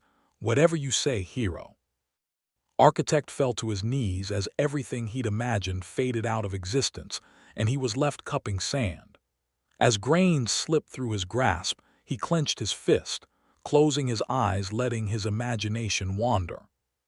Within moments, he'd come to envision blueprints for an interplanetary gateway. Mentally working out the logistics, he dedicated a few hours to meditation, theorizing failure-success rates. Randomly, he began getting physical, first creating a bunker for himself and putting plans on paper. Calculations were made a dozen times over until he finally visualized quantum phase harmonics. Anchoring a vector digitally, he achieved impossibility. "Eureka!" he shouted as his gateway materialized. Just then Zephyr would reappear, visibly impressed. "You got a plan, or are we just gonna look at this thing?" Architect smirked, whipping up a whole computer terminal, reaching into his coat pocket to pull out his extraordinaire key card as well as a miniaturized quark. "Have you been in there this whole time?" he inquired, plopping the embarrassed pixie on a shelf. Loading the key card into a rigged ROM, the appliance squeaked as it read data. "With this, I can detect my team from there. We extract, and if we can't extract, we engage." 5 dots popped up on a monitor displaying each hero's name, location, and physical status. Occulta's information blatantly absent. Leaning in, Architect frowned as two lifelines spiked in sync, light years apart. Impossible, or worrying, he couldn't decide which unsettled him more. Clyde, activate the gateway and open a portal to Automatus quickly. Clyde, Zephyr asked confusedly, floating aside as Architect brushed past him. Energy sputtered as a gateway opened, revealing Tempest and Xenon facing off against an army of drones. Lightning bounced off corroding steel, hailing around Viola and Odyssey, who supported Siphon on their shoulders. They looked to duck off into a subway terminal. Behind them, a metallic stranger took heavy damage to provide cover. One eye opening halfway, Siphon would come to just in time to see Architect and Quark rushing in to pull them to safety. Xenon was the last to make it through the portal, shouting for Tempest to follow, but he was ignored. As the portal closed, the Angel was caught in a paralysis lattice, his form stiffened by an inverted shock. Restrained, he disappeared in a transport beam. Viola collapsed on a workbench as Architect took Siphon, placing her in a medical pod. "Looks like we'll be needing a bigger base," Zephyr said, trying to lighten the mood. Checking his locator, Architect noticed that Brutus Dot had disappeared entirely. Dread crept into his mind only for a moment, then he carried on opening another gateway. Colors whirled in broken patterns as it displayed Admiral Authority and him a few miles from a daunting castle on Pessant. They were headed straight towards a steady stream of blue light that pierced the sky. Authority would take a glimpse over his shoulder to see the portal close forcibly. "Wait!" Architect yelled as an explosion knocked him off his feet. Shaking off a daze, he examined diagnostics, rationalizing what could have gone wrong. The data was a mess of unreadable code, the gateway inoperable. Architect came to one conclusion: magic was at play. "I'll have to reimagine it. Authority may be in danger." "As I fear we are as well," Odyssey interrupted, her ears perking, attention drawn toward the entrance. Several thuds dented metal as Desan busted, in causing the group to arm themselves. "At ease," he commanded, observing the motley crew. "Oasis is a peaceful planet that has not seen violence since her conception, and as her defender I will not be the one to taint her soils." Face scrunched, Viola stepped up, pointing at Siphon still in a state of recovery. "You put her in a coma and you think we're about to play kumbaya here." Architect's brow furrowed as he analyzed Desan's threat level. In awe of his strength, he clapped his hands, rubbing them together, manifesting a power-dampening collar. Before Desan could defuse the situation, he became lethargic, stumbling backwards, quickly drained. "You'll regret this," he groaned, leaning against a steel beam for support. Closing his eyes, he called upon Zarek, a faint glow coming over him as he ripped the beam out of place, swiping at the heroes. Molecules gyrated as Odyssey teleported them all outside. "So much for peace," Quark mocked, readying his shrink ray. "Allow Alloy to handle this one," the metal man insisted, cracking his neck and knuckles. Smashing his way out of the bunker, Desan ripped off the collar, building up his laser vision to a devastating release. In a split-second, Architect visualized a mirror in front of them, and subsequently Desan was struck with his own attack. "Enough," he growled, charging an advancing Alloy who remained sturdy, weathering several blows. Unable to retaliate, each strike leaving welts until a final hook laid the metallic man out flat. Unexpectedly, shackles materialized around Desan's wrist, applying pressure to his posture. "Tungstanin," Architect informed, "you won't be breaking that." Slumped over, Desan strained, veins popping along with chain links, astonishing all except Viola, who rushed in. Electricity circulated her war club. Amassing all of her might, she bashed relentlessly, momentarily throwing Desan off balance. Steadying himself, he caught the club, an invigorating surge flowing up his spine as he snatched it, sending Viola tumbling into a sand dune. Using but a fraction of his strength, he shattered her weapon, lightning erupting from splinters, putting him on his knees. Anger flooded Viola's thoughts as she summoned her spear, hurling it to impale Guts. A stunning chill ran through his bloodstream as poison infected his intestines. Struggling to rise, he ripped the spear from his abdomen, chucking it aside, taking note of the heroes surrounding him. "You've forsaken us all," he muttered, standing down, taking off in a flash. "Yes, that is right," Aloy shouted, shaking his fist. "Run and hide like small girl." Odyssey frowned at the remark. "Hey, I'm a small girl. And your power is based on evasion, no?" Narrowing her eyes, she crossed her arms in a moo, teleporting away.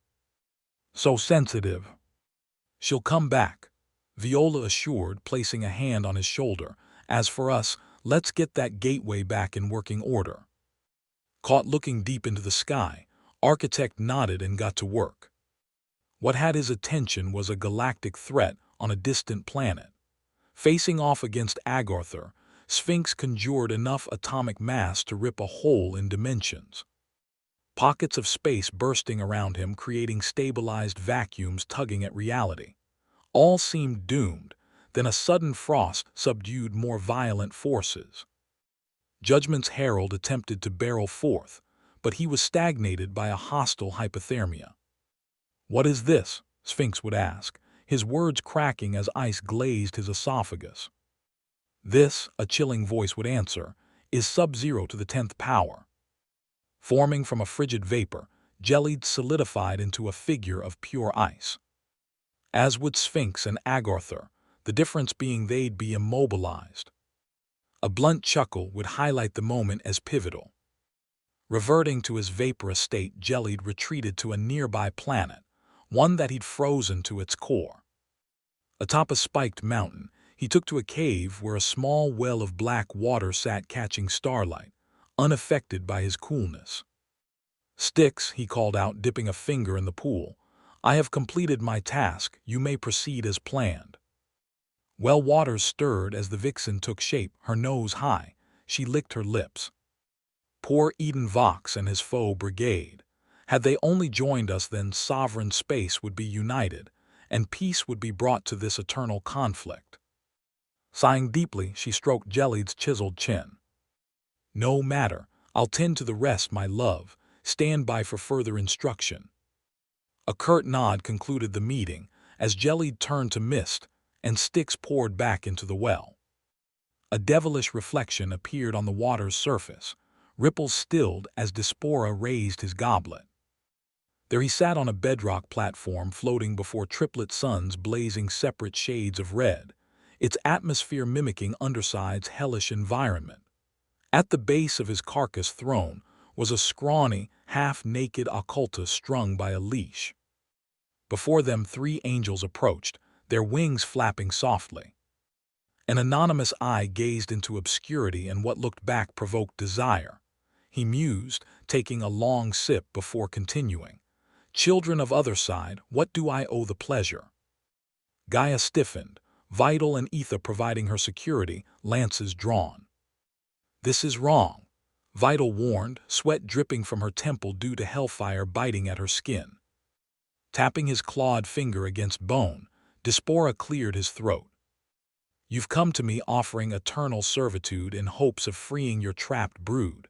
Not only is it wrong, it's an injustice." Ether motioned to attack, but Gaia put out her arm to stop him. He twitched, his beady pupils resting on his sister's stern look. Turning away, she met eyes with fear itself. "Then so be it," Diaspora sniggered. Clicking his tongue, he released the angelic militia in full. An army of divine beings, all of them in disbelief of their freedom. "Anunnaki," Gaia called out, heads turning to find him back facing the crowd. "Brother, we require your expertise." He didn't face her. Instead, he stepped to Hell's ruler. "Am I expected to bow to you, devil?" Leaning forward, his head twisting sideways, Diaspora hissed. "I expect nothing from Otherside's detritus. Now be gone, Enact your crusade, but remember who you serve. Anunnaki shot a glare at Gaia, who lowered her head in shame, taking flight. In formations of V, the angels took off, setting out on an iniquitous excursion, their only objective being one of control. Their first destination would be Apex, where Sonata and Eno flew above what seemed to be a never-ending ocean. Squinting, Sonata spotted someone running on waves.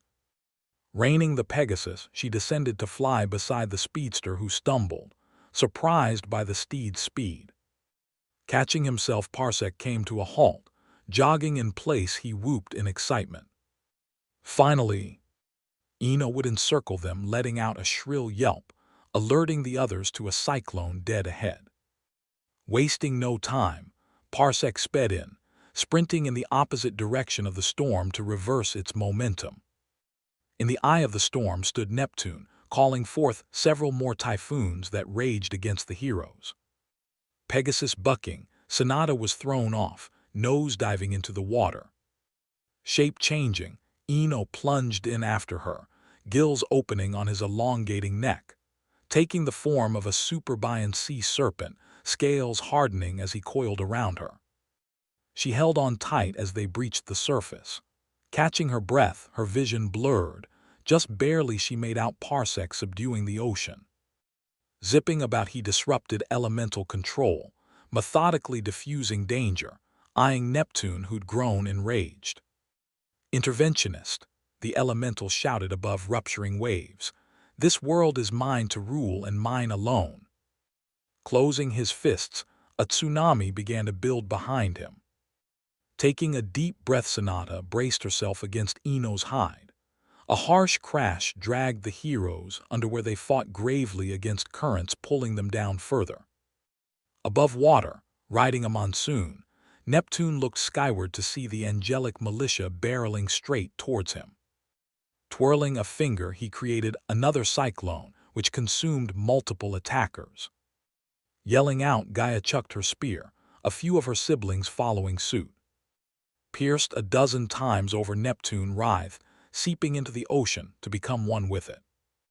The angels hovered in place, searching for their opponent, when out of whirlpools colossal sea hands plucked them from the sky. One by one they were drowned.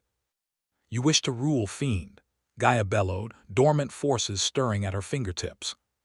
Taking a pure liquid state of being, Neptune roared, his size swelling past the zenith of majestic treetops. Tapping into a destructive nature, Gaia pulled up the mantle, triggering volcanic activity. Magma gushed from the wound, steam whistling, awakening Sonata, who was pulled into the air by Eno, who was still serpentine. Behind them, Parsec followed, a salty aroma urging him to look over his shoulder to see snaggy rocks forming around Neptune. Trident twirling, he took on the angelic militia single-handedly. Putting up a most valiant effort, he stabbed and slashed rashly.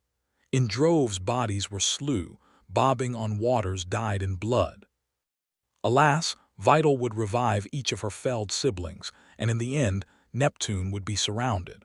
A series of spearheads pricking unforgivably, Divinine disrupting his liquidity, rendering him helpless yet stubborn in relent. It would take 12 angels to restrain him, limbs pinned, Gaia detaining him in a headlock. Spitting up sea foam, he flung curses at an Anunnaki who slowly crept towards him, his halo morphing into a kopish. Freight would find the elemental as he was silenced, crumbling into a puddle that sizzled on volcanic glass. In minutes the ocean subsided. Gaia looked around at the newly formed terrain to see Exact nearing, cautiously. An Anunnaki would be first responder, his siblings behind him, a murder blotting the savage's vision. What preceded was an onslaught as the angels picked Exact apart. Quick cuts to the neck, shafts lodged into thigh and calf, Bolus's muzzling maw weighing him down.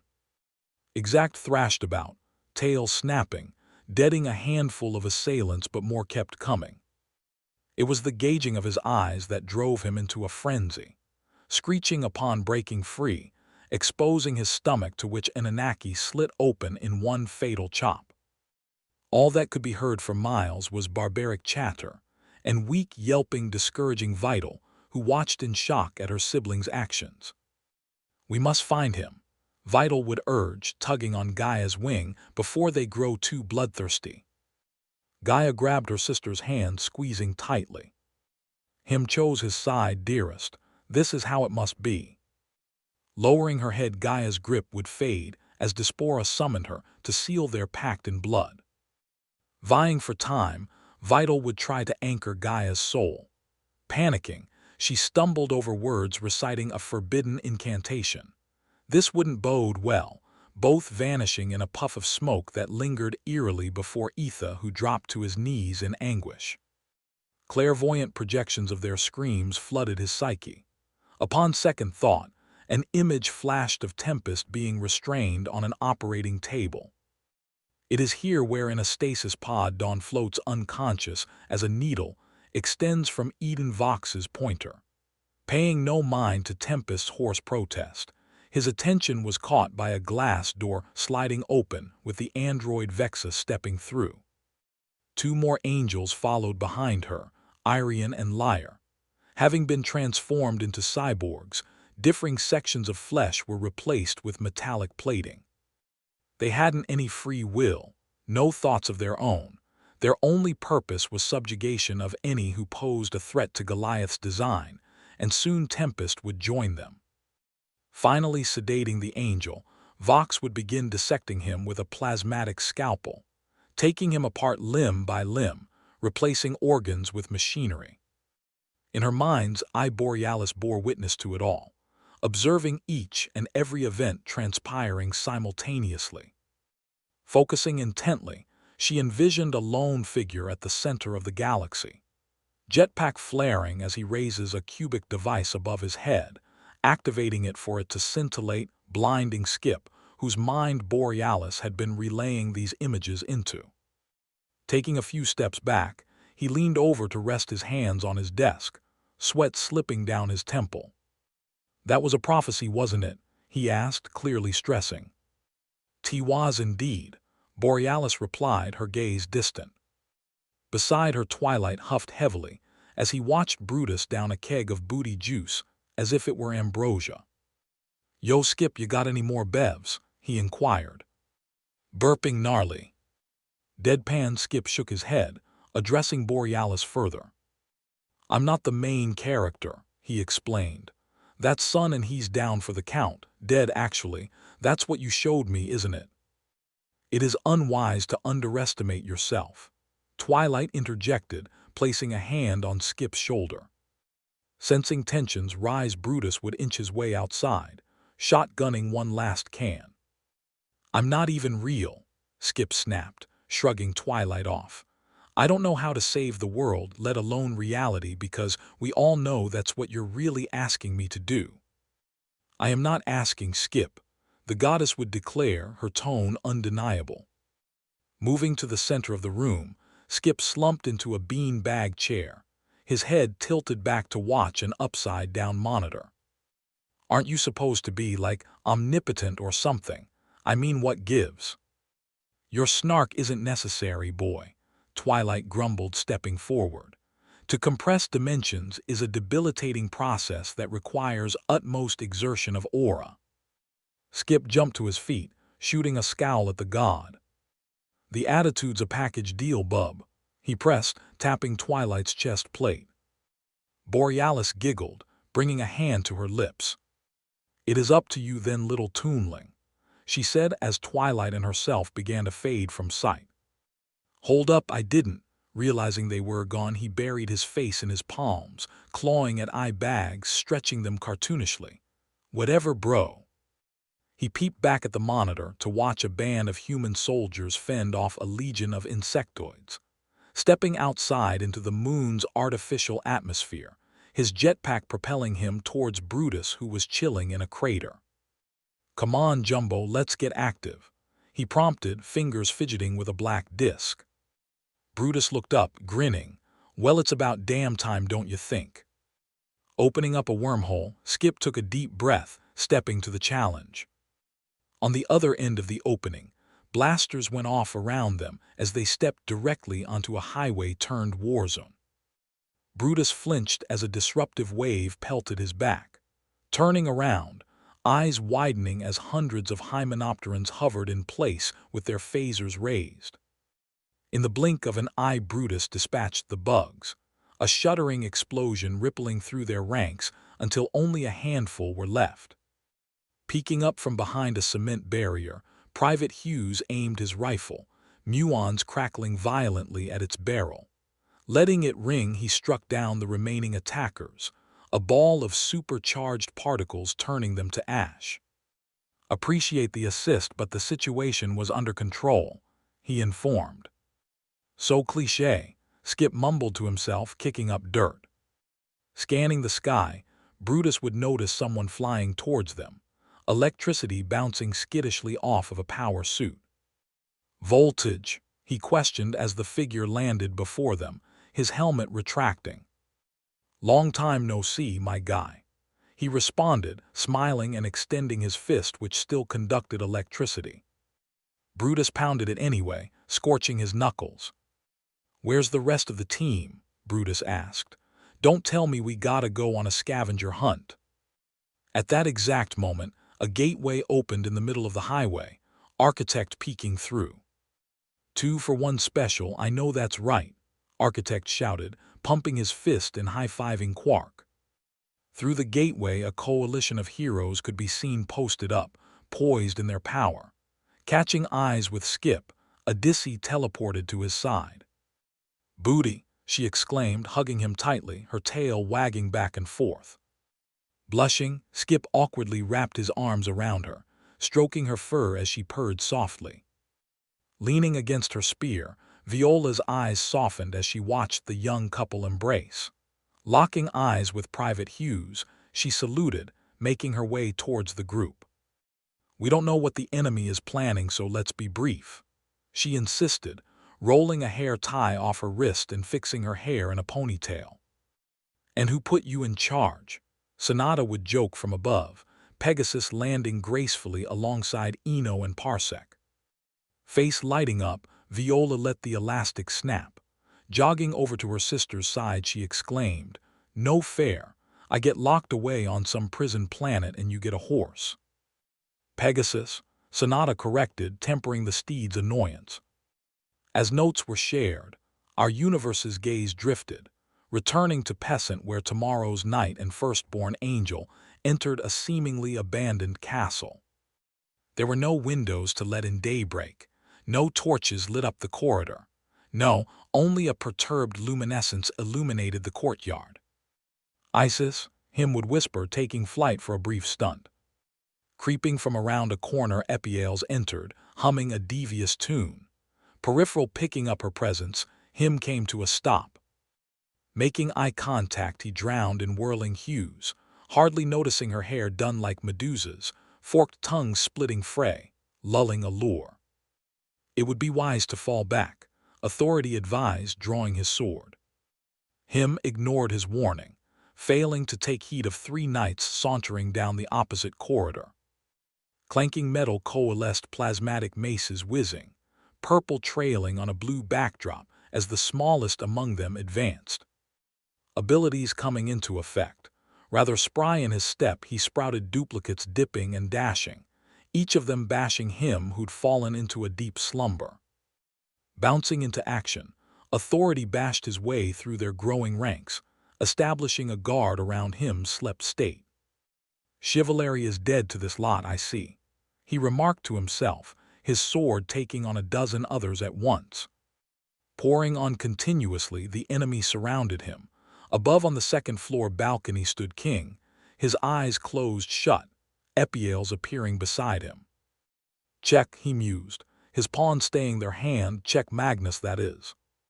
"I do not partake in gameplay, tyrant." Authority responded steadfast, his eyes not straying from immediate danger. Pawn pressed slightly until King raised his scepter, keeping them at the ready, his rook moving into place. "I assure you there are no games to be played here, intruder. Where do you get off invading en Pessant?" Analyzing the situation, authority had figured where this was headed. Sword raised at eye level, elbow at an angle he struck, swiftly felling a pawn. Then another, blood spilling from his sword as he hacked away. Dashing in, his hammer high, Rook struck. Plasma sprayed outwards as shield took a bashing.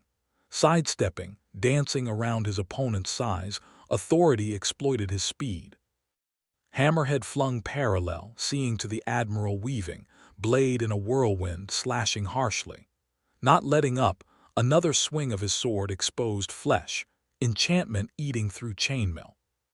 Grumbling, Rook maneuvered to safety. Above, a wall panel opened up revealing a bolt loaded in a crossbow. Caught off guard, the admiral was entrapped in a plasmatic net. Weighed down, he struggled to break free. Seductively, Epiales whispered instructions into King's ear. Smiling maniacally, almost impossibly, listening intently, he ordered his Grandmaster generals. Take this one to the block. See to it that his head hangs alongside Olga's above my altar. Bring his sword and armor to my laboratory. I'd like to examine them further. As for the angel, crucify him before the gatehouse. Let him serve as a hindrance to all future invaders. Carrying out his command, him and authority were gathered with authority, hollering for his release, hopping to awaken him in the process.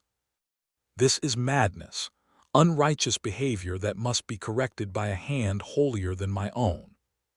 Voice growing shrill, he thrashed in Rook's grip. God help not only me but my enemy, as well, for he knows not what he does. Then, as if answering his prayers, albeit in a more sinister fashion, Goliath materialized just behind Epiales. Swiftly neutralizing in a paralysis lattice, all were freed from her charm. Before anyone could retaliate, all were transported to Automatus, to be imprisoned indefinitely. Accessing a digital database, Goliath initiated his next task. Subject Nathan Honors, location incipient, threat level undetermined. Disassembling and reassembling aboard a floating fortress, camouflaged amongst a crowd of troops, his creator unaware of conspiracy, addressing a battalion of honored students. Thus God has abandoned us, Honors proposed. As if to highlight those words, the mechanical menace began gunning down soldiers, sparing none. Some attempted to rally, but they were slaughtered all the same.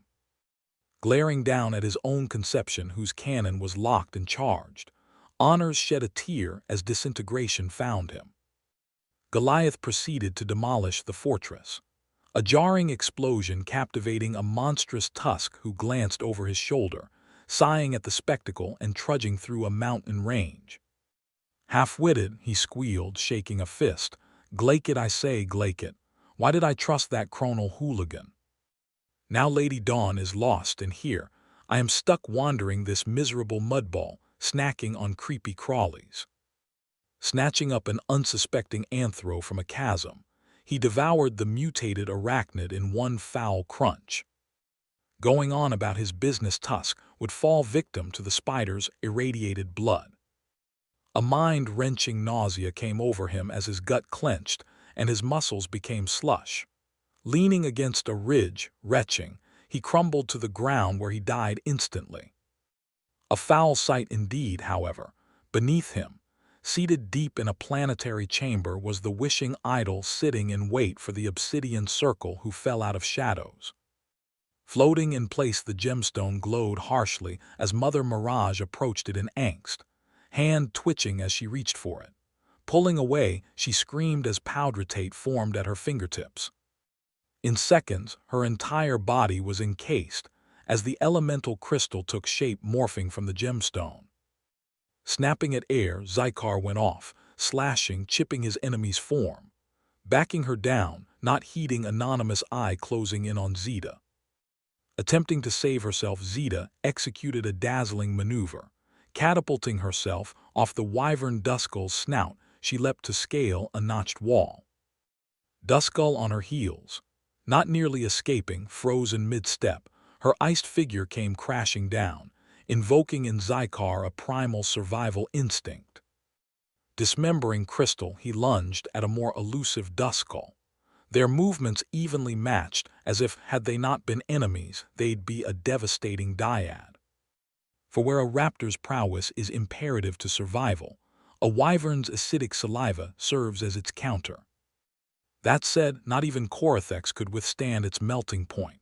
Sprayed venom, causing a bubbly chemical reaction eating away at scales and bone. A gruesome growl would die out in Zykar's throat as Styx yawned. Tusk, tusk, tusk, ashamed truly. Kneeling down, Zilkson would retrieve Zykar's broadsword, his antenna bouncing as he inspected the blade. Flexing it to take a swipe at Mirage's crystalline form, effectively absorbing her soul as shards scattered at their feet. Now let us deal with this automaton, Styx directed. Reaching out to his hive mind, Zilkson commanded a hymenopteran swarm, wings beating to reverberate off stone. Breaking the surface, drones clashed, David units letting off a deteriorating effect. In return, kinetic blast put mechanisms in disarray. Confronting Goliath directly, fantasized by Styx, anonymous eye blinked into existence, attacking in full force. Icicles whizzed in abundance, disabling aerodynamics, causing metal to skid across a bed of quartz. Landing on his feet, machinery whizzing, wiring exposed, Goliath drew plasmatic swords to combat Zilkson, dashing in fiercely. Not allowing his opponent to find footing, Zilkson hacked away at weaponry, shattering energy when a force field burst to life. Activating backup thrusters, Goliath made distance between them, shooting suppression missiles in response. Landing in a meadow a few feet from where Styx chanted in liturgy, her arms swayed as she rocked her hips, calling upon entropic forces. Rust crawled across metal as electrical signals fizzled out, shutting down, attempting a final command. Authorize extinction Eve, he buffered, lenses flickering out. Anonymous eye converged on the metallic husk, Duskull roaring in jubilation as Styx's stare widened as she sensed their demise. Fulmination scorched incipient, felling them in one swoop, leaving not a trace of their coup. Lens shuddering, Goliath came online in a secure station on Automatus. Alarms blared as systems calibrated, quickly adjusting to a new mainframe. Primary objective, Icarus Protocol. He affirmed to himself, teleporting to Vexa's coordinates. Materializing cannons ablaze, embroiled in pandemonium beside Vexa, whose pistols smoked as she rolled, avoiding near skewering. Analyzing the situation, his sights locked onto Etha, who cut down his corrupted siblings, Lyre and Irian. To the left of them, Eden Vox boasted a slain Anunnaki, holding him by his neck, smoke trailing off his cybernetics. Tossing his limp body aside, he snuck Etha from behind, shooting him out of the sky. Goliath surveyed the theater of war. Wavelets spread in puddles of blood littered by feathers, hardware, and false bravado as the heroes spilled through a gateway. As predicted, Goliath modulated, jetting straight towards them. Already in flight, voltage met him head-on, a heavy stream of electricity spritzing off plasma, slicing sideways. Cunning allowed for quick work to be made of the conductor as he lost control of his armor, systems malfunctioning, Goliath forcing him to self-destruct. Bits and pieces fell before the extraordinaires, their hearts growing heavy with Brutus bellowing out, furiously blinking away tears. Rocked by a series of explosions, Goliath was launched Empyrean. Tossing her pistols aside, Vexa took initiative, grabbing a sword and shield that had been lodged in the foundation.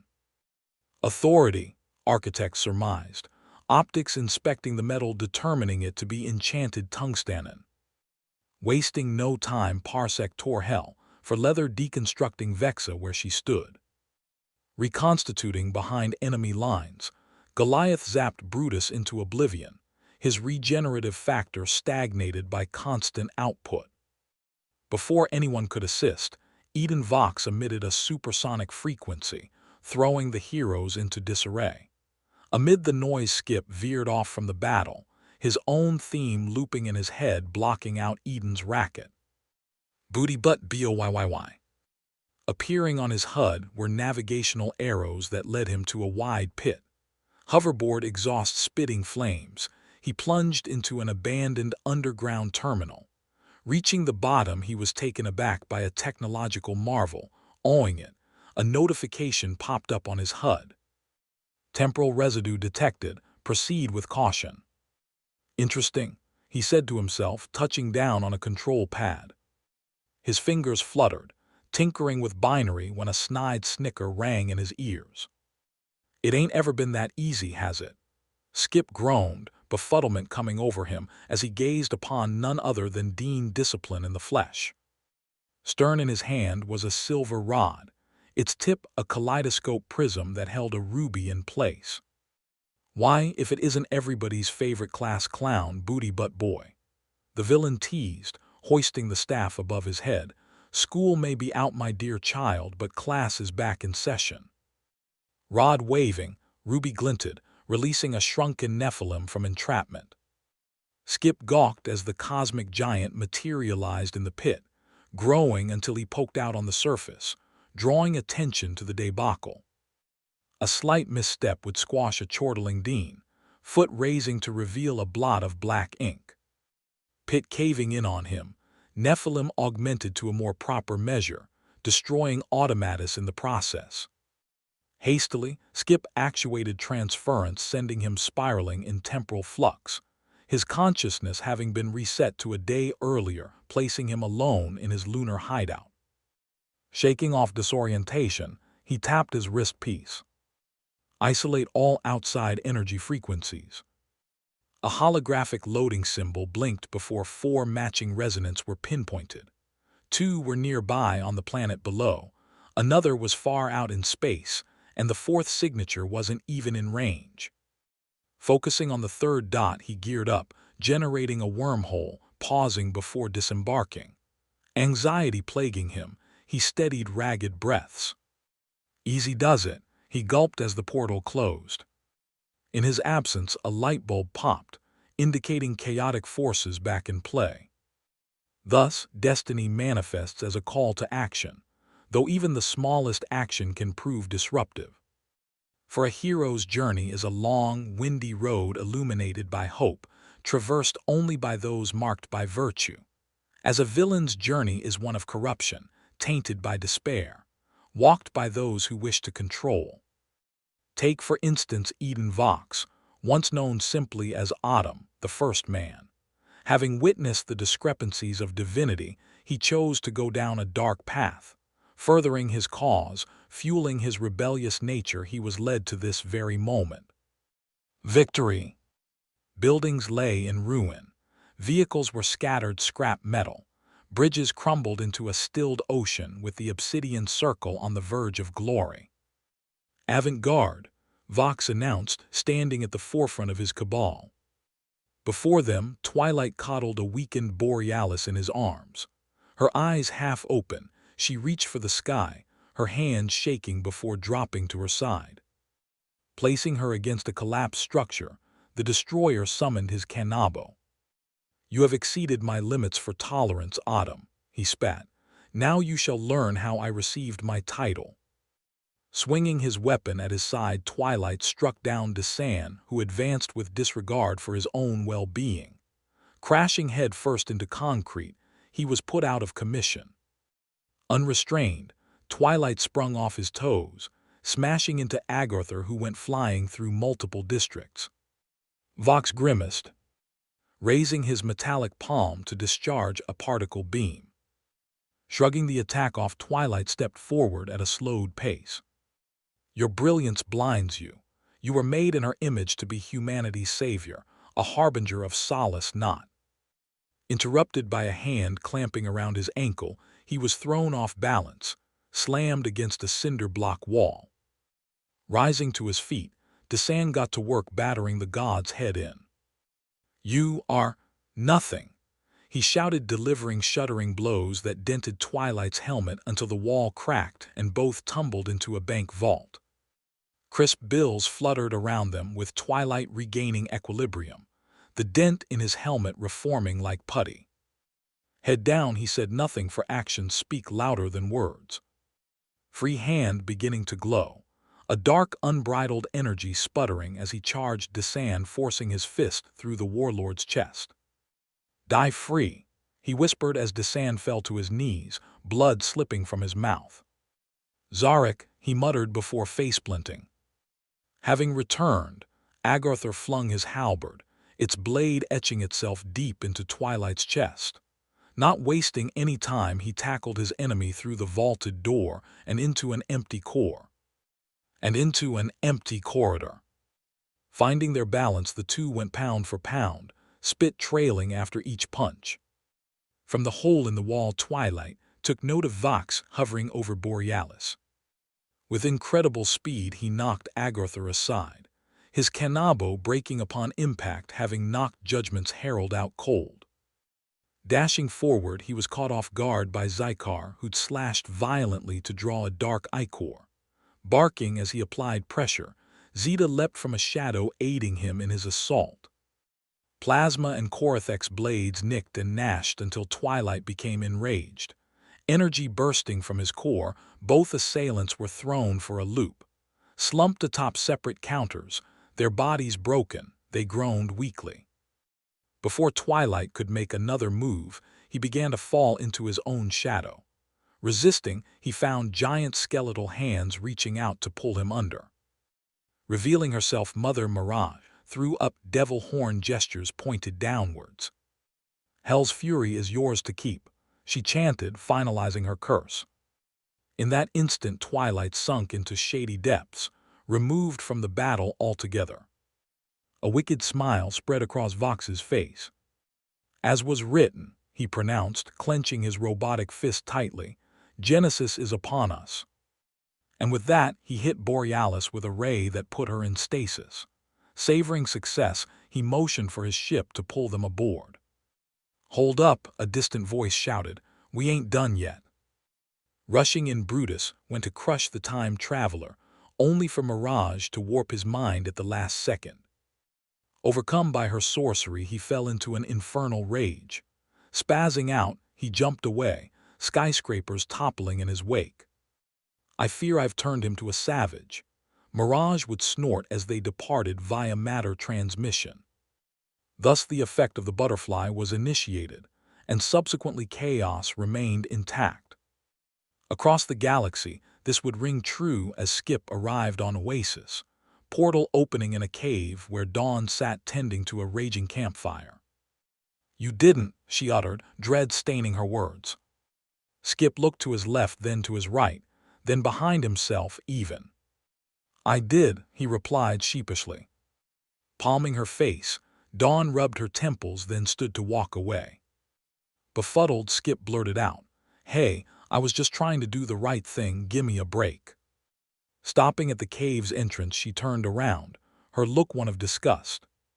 "You never do the right thing, that's your whole stick." "You got a scan for that," Skip retorted, pointing snidely. "I need to fix this, I. Skip flinched as she started to freak out, cave trembling, rain growing louder outside.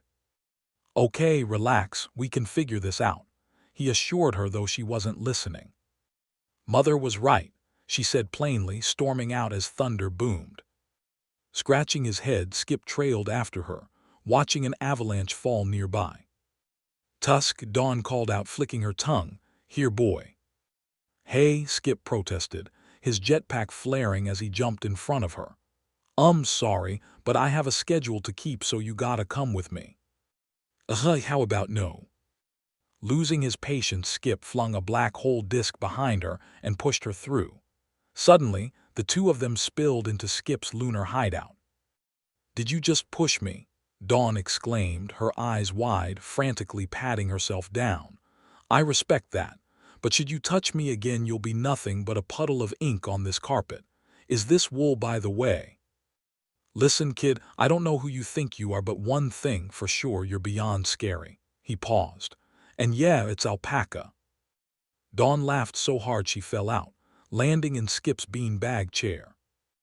"Oh my, you really are a hoot." He didn't pay her any mind. Instead, his eyes were glued to a small monitor that showed Brutus rampaging against Private's army, thrashing through infantry until he was face to face with Private Hughes himself. Swinging wildly, his fist came into contact with a force field thrown up by perimeter, taking heavy fire from all directions when an explosion shook the feed. Pulling up the footage on his hollow HUD, Skip watched in horror as Mr. E activated his secret weapon, a supercharged muon particle emitter enhanced with razor-based properties. A device designed to eradicate, simply put, it has no formal name.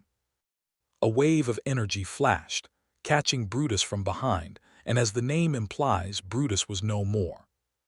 "Damn it," Skip mourned, clenching his fists. "And that's why you don't interfere with time," Dawn would tease. "Not helping." Dully noted, "So what now, Mr. Butt?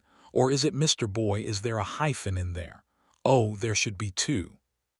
Huffing, Skip tapped his wrist piece, a holographic map of the universe shooting outwards, rotating slowly. "Show me automatus," he prompted. The program searched and zoomed in on the mechanical world, pinging a weak point in the power-dampening grid. "I'm going to get some help. You stay here and don't break anything." "You do realize I've been alive for millennia, don't you?" Dawn asked, squinting. "You do realize I don't care, don't you?" With that, he opened another portal, jumping through, leaving Dawn to her own devices. "Comedy," she said, sinking into the bean bag. There she sat, envisioning events playing out in quick time. The first image to come to mind was of Goliath rocketing through space, nearing the edge of existence, where the null bordered sanctity.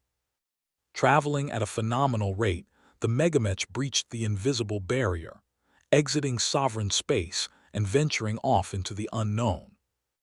Elsewhere, the seven angels rallied in the devastated kingdom of Otherside, which floated above Mars. All taking their places at a round table in the war room, they voted on what action to take.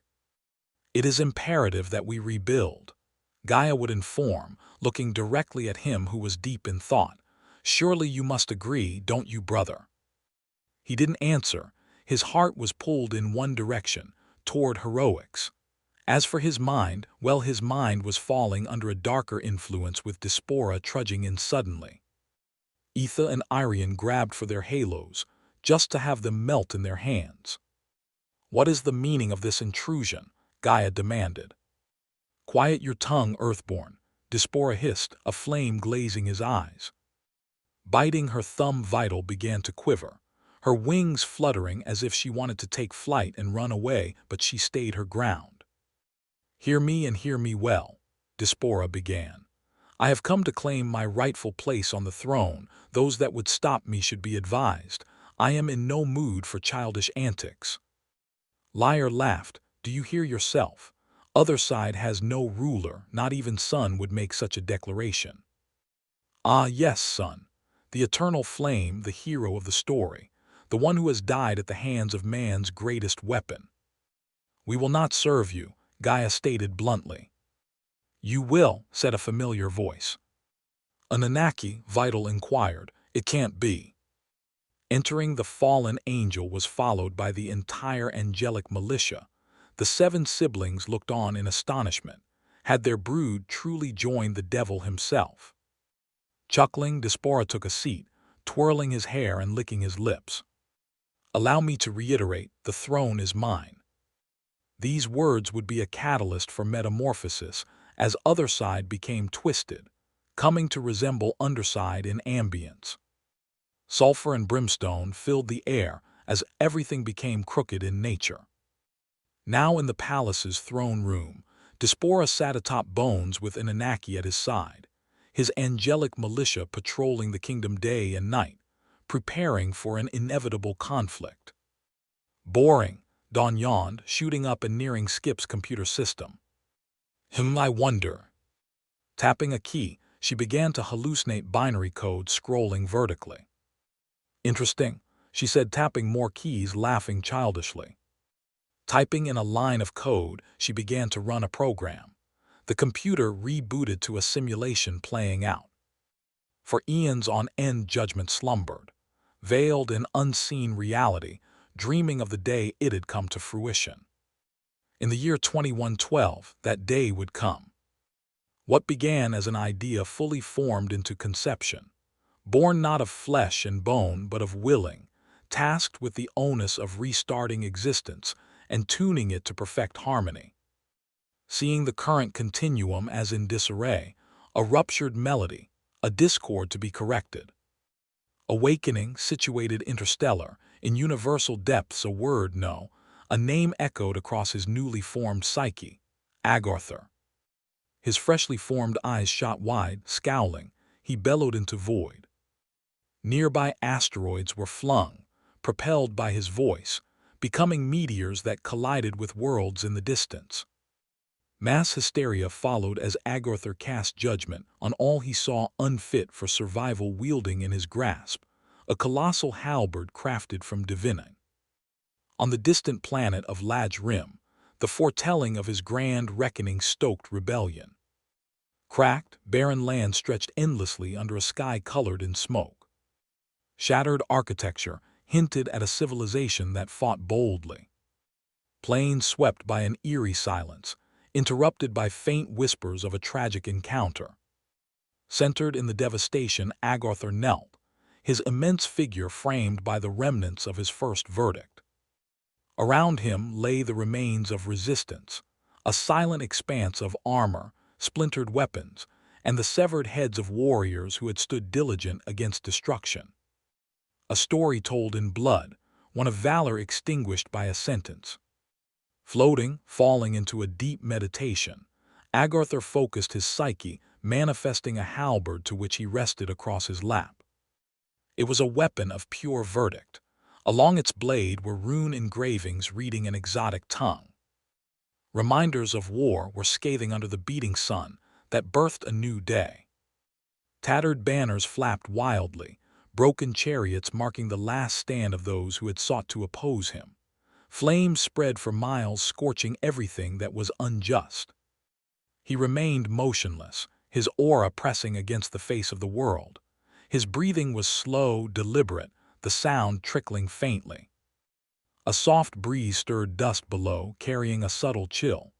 Agarther opened his eyes, his stare piercing ancient frequencies. Descending to a thud, he looked out over the horizon, his mien one of anticipation. Though the universe's champions had yet to arrive, he had already weighed their fates to his conscience. Hope, he grumbled, his voice rattling the quiet, a factor born in fragility. These words would loiter, sinking into stillness, polluting ambience. Turning his gaze upward, where the dim light of distant stars barely pierced the haze of cinders. It was here that he awaited confrontation. There was no urgency within him, no timidness. He was patient, certain of a prosperous outcome. Halberd stiff across his shoulders, he resumed his vigil. The wasteland served as a stark warning of what awaited his enemies. In this stillness, he became a sentinel of undoing, embodying judgment, ready to fulfill his mission. Light years away, aboard the Delta 9 space station, Cosmic Force received news of the recent massacre. Sun, already privy due to divine awareness, jumped into action, quickly briefing the team.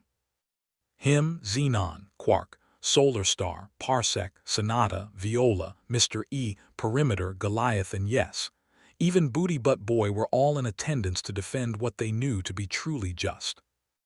Departing in their star cruiser, the Aegis, Him outlined a potential strategy to deal with Agarther. However, unaware of their enemy's full potential, they hadn't a clue what they were up against. All they knew for sure was that Agarther couldn't be allowed to continue his onslaught. Xenon manned the helm, ascending to slip into a starway headed towards uncertainty. A short while later they broke through an ash-laden sky, trembling as turbulence shook the ship, hull gleaming in sharp contrast to desolation below. Engines growling as they dispersed plumes of smoke, descending toward the ruined landscape. Its landing gear extended, touching down to release a hissing ramp. Disembarking, they took note of barren terrain and a starch atmosphere, almost palpable. Sun marched on, compatriots in tow, each shouldering the oppressive weight of energy emanating from the figure awaiting them. Agarthar's presence was tremendous.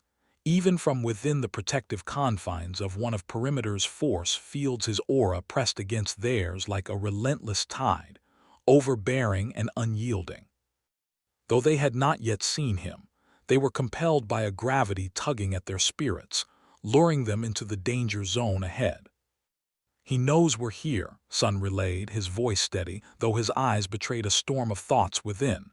"He's no ordinary opponent, he's prepared." Him stepped up to assure him. "As are we," his voice stern in conviction, though even he felt a tremor in equilibrium. Naturally, Booty eased rising tensions. "Whoever this guy thinks he is, he don't know what's about to hit him. I mean, come on, look at us. All styling like crazy, he's done for surely." Despite the levity, they remained composed.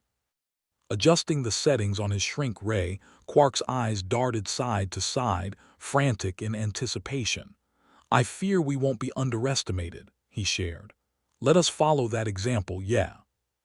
Coming to a stop, just a few yards out from impending doom, they braced themselves against incredible clout. Each of them shoulder to shoulder, equipped for war.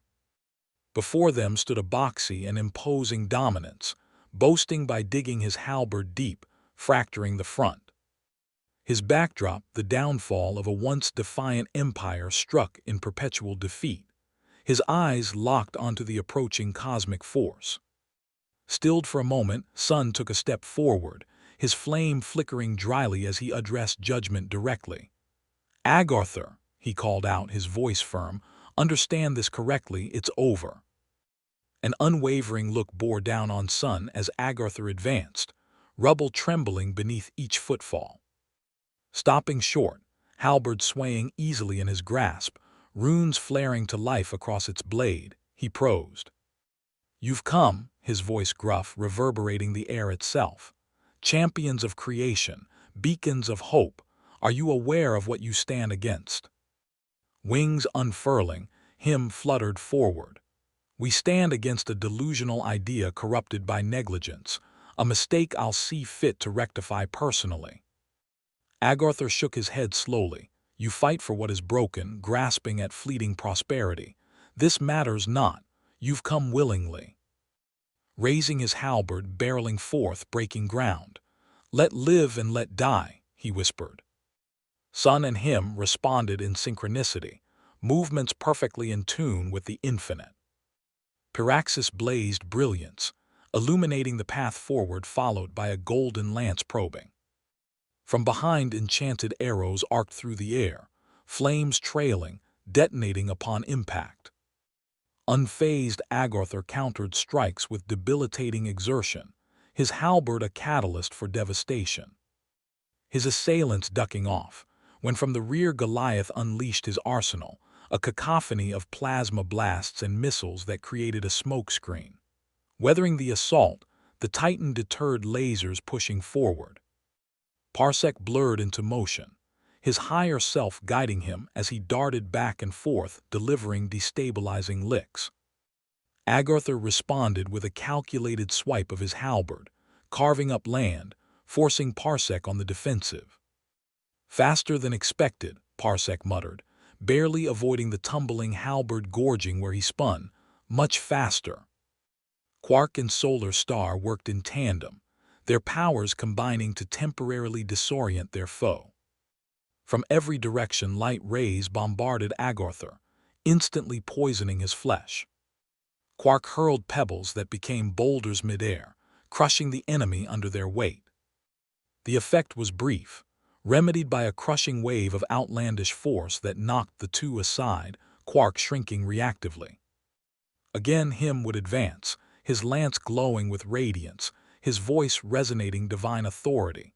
"Your judgment shall not pass unopposed." Meeting him head-on, their weapons showering pyrotechnics, him held purchase, his determination unshaken. Edges slid, calling for release, allowing him to become skyborn, diving and stabbing explicitly to no avail. Catching each other's eye, Sonata and Viola acted in cohesion, rushing, and they showcased astonishing agility, dipping in opposite directions, ducking their demise. Sonata spun off her heel, summoning a tomahawk, embedding it in Agarthar's spine. To avoid retaliation, she somersaulted to safety. Running up, hilt planted in dirt, Viola vaulted over the brute, landing in an arabesque pose, pirouetting to cut a deep incision in his side. Falling back to Sonata's six, they attacked again, their combined effort earning their enemies' respect. All the while Xenon concentrated on manipulating a lethal combination of gaseous elements. Taking note, the twins ducked off, letting Agarthar be consumed by a haze of suffocating fumes. Coughing was drowned out by detonation, as gases reached their lower explosion limit. This would clear the way for Mr. E to deploy electromagnetic snares in an effort to halt the Titan's movements. For a moment the strategy worked. Agarthar was shockingly stationary, twitching uncontrollably. Booty seized the opportunity, leaping into the fray with chaotic movements that disrupted Agarthar's rhythm. "Can't touch this," he exclaimed, cartwheeling to duck and weave around the Titan's lagged swings. But the reprieve was short-lived. Agarthar focused his energies, breaking free of his restraints, whooping wry, sending Booty running scared. Thus judgment reigned free. Pitching his halberd at a jetting Goliath, hull compromised, blade lodged, crash landing. Summoning his weapon back, in time for him to face down a sextuple threat. Sun lashed out in a precise manner to let blades collide in living color, a futile gambit obstructed on every occasion. Chiming in Capriccio, him chose an aerial assault, nicking boldly, a force field encasing him to block ensuing damage. Coming to his aid, Viola raced arrows that opened up a sturdy guard. Deking to her left with death flashing in the form of a hurling axe, her heart skipping a beat as time seemed to drag. Then, harmlessly, the blade bounced off an energy barrier. Turning slightly, she caught Perimeter winking as he threw up another force field around Agarthar. "Meddlesome ingrates!" Agarthar shouted, his voice producing a thrilling quake that knocked all off balance. He lunged at Perimeter, smashing through the first barricade. Slashing away, dispelling plasma in fragments, judgment closing in quickly. Dashing in, disarming the villain momentarily, was Parsec repelling eradication. Agarthar called upon his weapon, dragging Parsec along. Digging his heels in the dirt and running in the opposite direction, the speedster kicked up dust, playing tug-of-war against inertia. Improvising, Quark used his shrink ray to develop a master lock function, overloading it in an attempt to alter Agarthar's size into stasis. This proved disastrous as it backfired, quantizing Quark in eternity. Booty was nowhere to be seen, but boy was he sly. Rewiring Goliath, taking control of his blasters to let loose suppressive fire, a cartoonish grin plastered on as he yelled out, "Take that, take that, take that." The lasers only ricocheted off of deflection, causing all to duck for cover. It was Sonata who ceased hysteria, claiming a pristine bullseye headshot. Smoke cleared to a shattering effect as ice encased her target. It wasn't long before cracks formed, bursting shards as Agarthar roared radically. Sporadic movements toppled him, who was then beaten senseless, halberd swooping backwardly, keeping Sun at a distance. As the battle continued, the team's coordination began to falter under a relentless offense. One by one they were pushed back, their abilities nullified, their efforts thwarted. Subjugated to dispersion, Solar Star's glow fainted as she poured on streams of sickening light, unsuccessful in pursuit. Promptly disarming Sun, hilt knocking him loose, Agarthar proceeded to dismantle the others, swiping up crust and mantle, sending the heroes aloft. By time dust settled, only Sun, him, Mr. E, and Perimeter endured, their comrades regrouping in the distance. Goliath hauled off, damaged beyond repair. Sun held Piraxis high, its flames reflecting his determination. No matter what, we hold this line. Perimeter's shield glitched but held out. Agartha loomed before them. His silence in itself was provocative. The heroes braced, Unity their vanguard on this bleak war zone, hushed save for consecutive metallic clanking and the swooshing of flame. Sun and Agartha were locked in a brutal engagement. Halberd hurtling, Sun dodged, leaning back with unparalleled prowess aiming to inflict a fatal wound. Swiping to behead his foe whose hefty movements were deliberate and sound, evading narrow. No matter how hard Sun pressed, his blade failed to find purchase. Hunched behind a jagged rock, Mr. E chose a device of lethal design. Reaching into a pouch, he pulled out what looked like a flashlight but was really a supercharged muon particle emitter, enhanced with razor-based properties designed to decimate. Simply put, it had no formal name. Smirking mischievously, he unleashed a violent voltage hopping to eradicate judgment in entirety. This was far from the case as Agartha predicted the attack. Driving the foot of his weapon into tiled pavement, its blade absorbed heavy emission, reverting it back at Mr. E, wiping him off the face of the planet completely. Him sprung forth to match Agartha's strength, his lance impaling the scoundrel who merely grimaced, hacking to gash him's chest in retaliation. It became a bloodbath as Perimeter encased them in a field of compression, hopping to negate Agartha's reach, believing he was helping him, but he just made matters worse as Agartha dismantled him's folly, bashing him repeatedly, forcing him to drop his lance. "I dare not die here, not to you," him snapped just to be mollywhooped into a daze. "Let down the shield," Parsec urged, rushing in to assist, but his efforts were equally ineffective, begging the question. What's speed beyond perception when it can't be perceived? Stopped dead in his tracks, grabbed by the collar to be slammed into a jagged surface. Parsec struggled to escape, but Agartha's hold was crippling. Having recovered, Xenon rushed in, turning incorporeal, but he was struck nonetheless. Halberd point stabbing intangibility, rendering him inert. Wincing in pain, unable to comprehend his defeat, Xenon evaporated into fumes, clawing at physicality. Agartha took a whiff. Sensational. This will be a victory to cherish even in rebirth. The strain of exhaustion began to take its toll.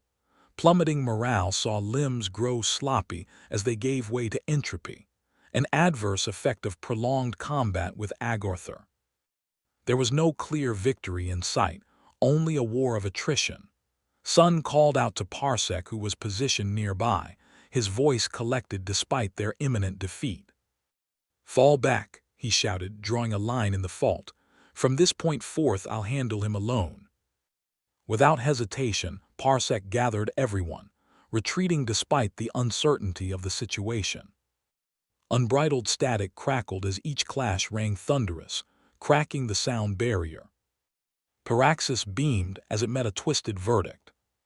Feinting, cutting, jabbing, parrying into riposte opposition, Sun was slowly starting to feel the weight of his opponent's oppression. Deflecting a brutal chop, he twisted diagonal to avoid another. Even as his breaths came rigid, he refused to yield.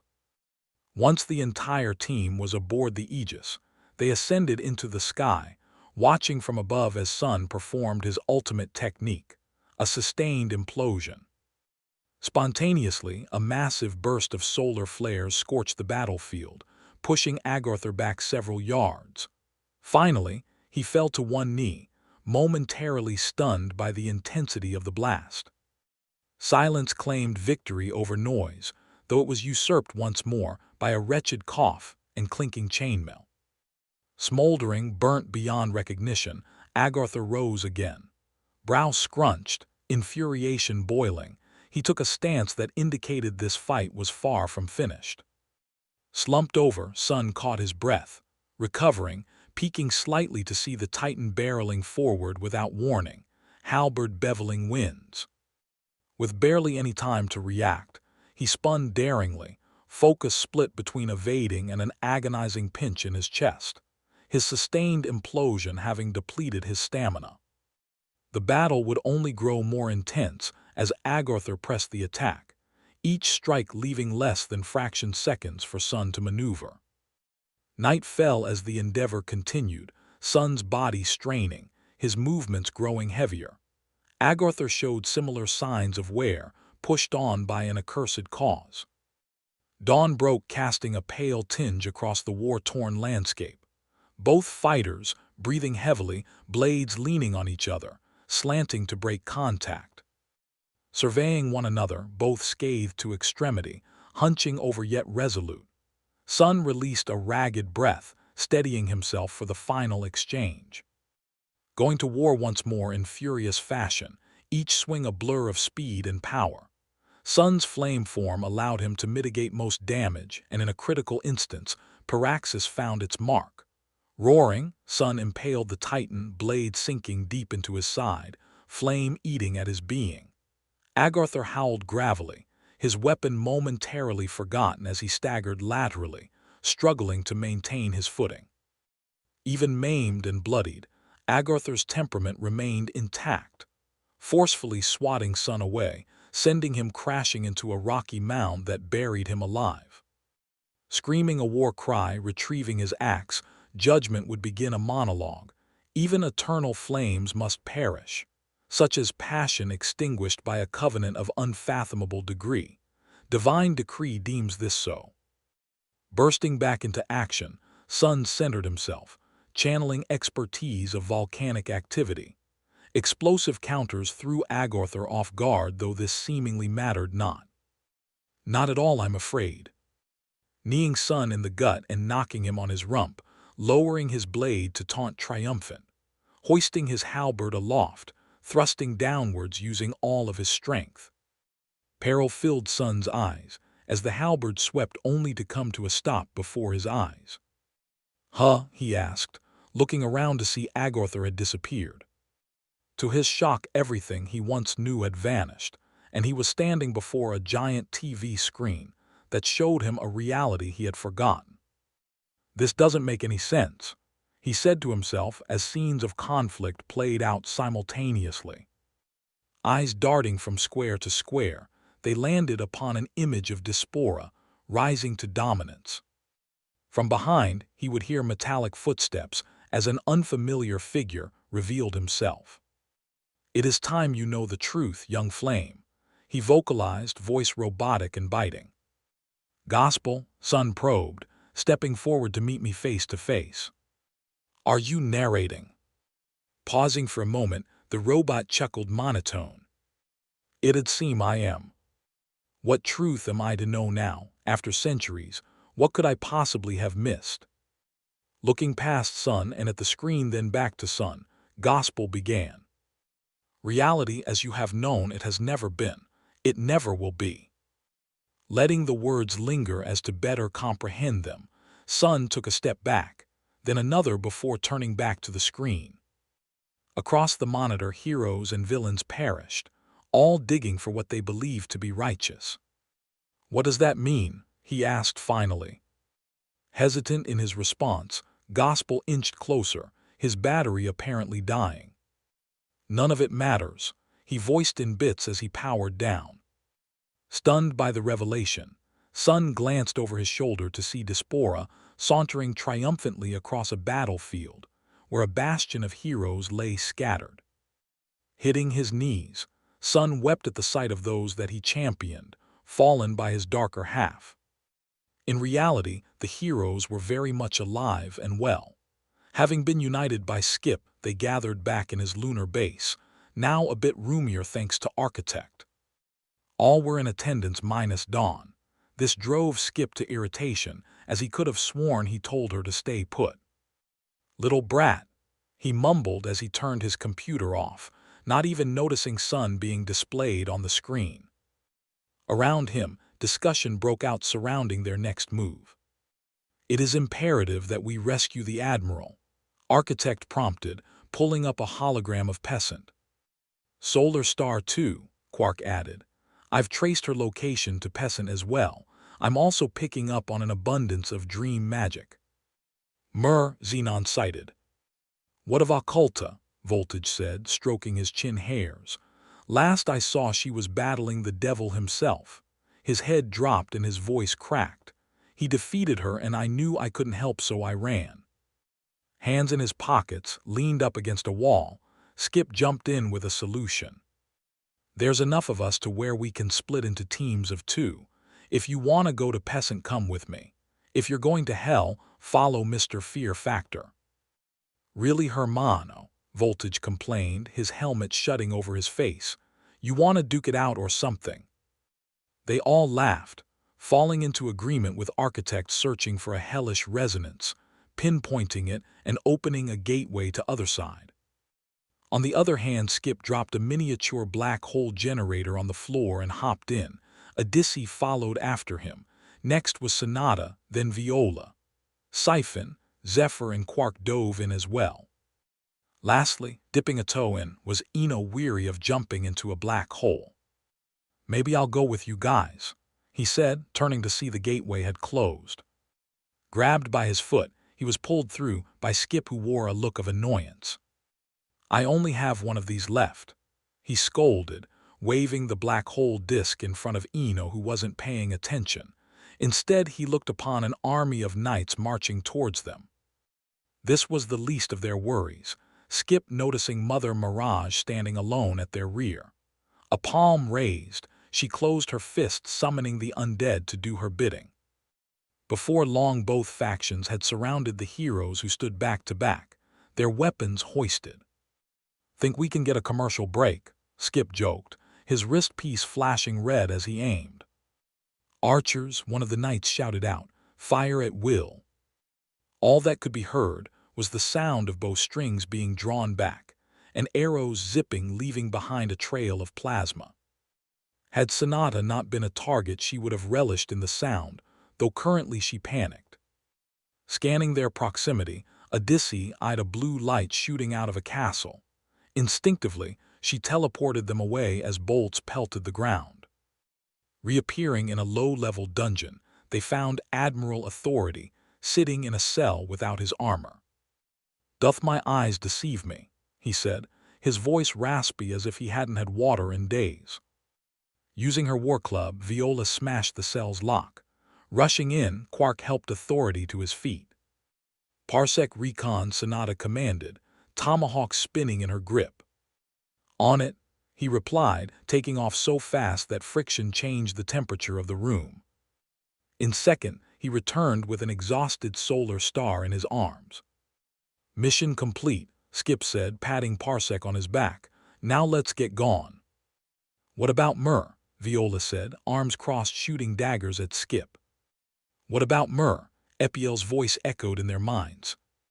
Growing drowsy all of a sudden, each of them crumbled to the ground, falling into a deep sleep as Epiels phased into the dungeon.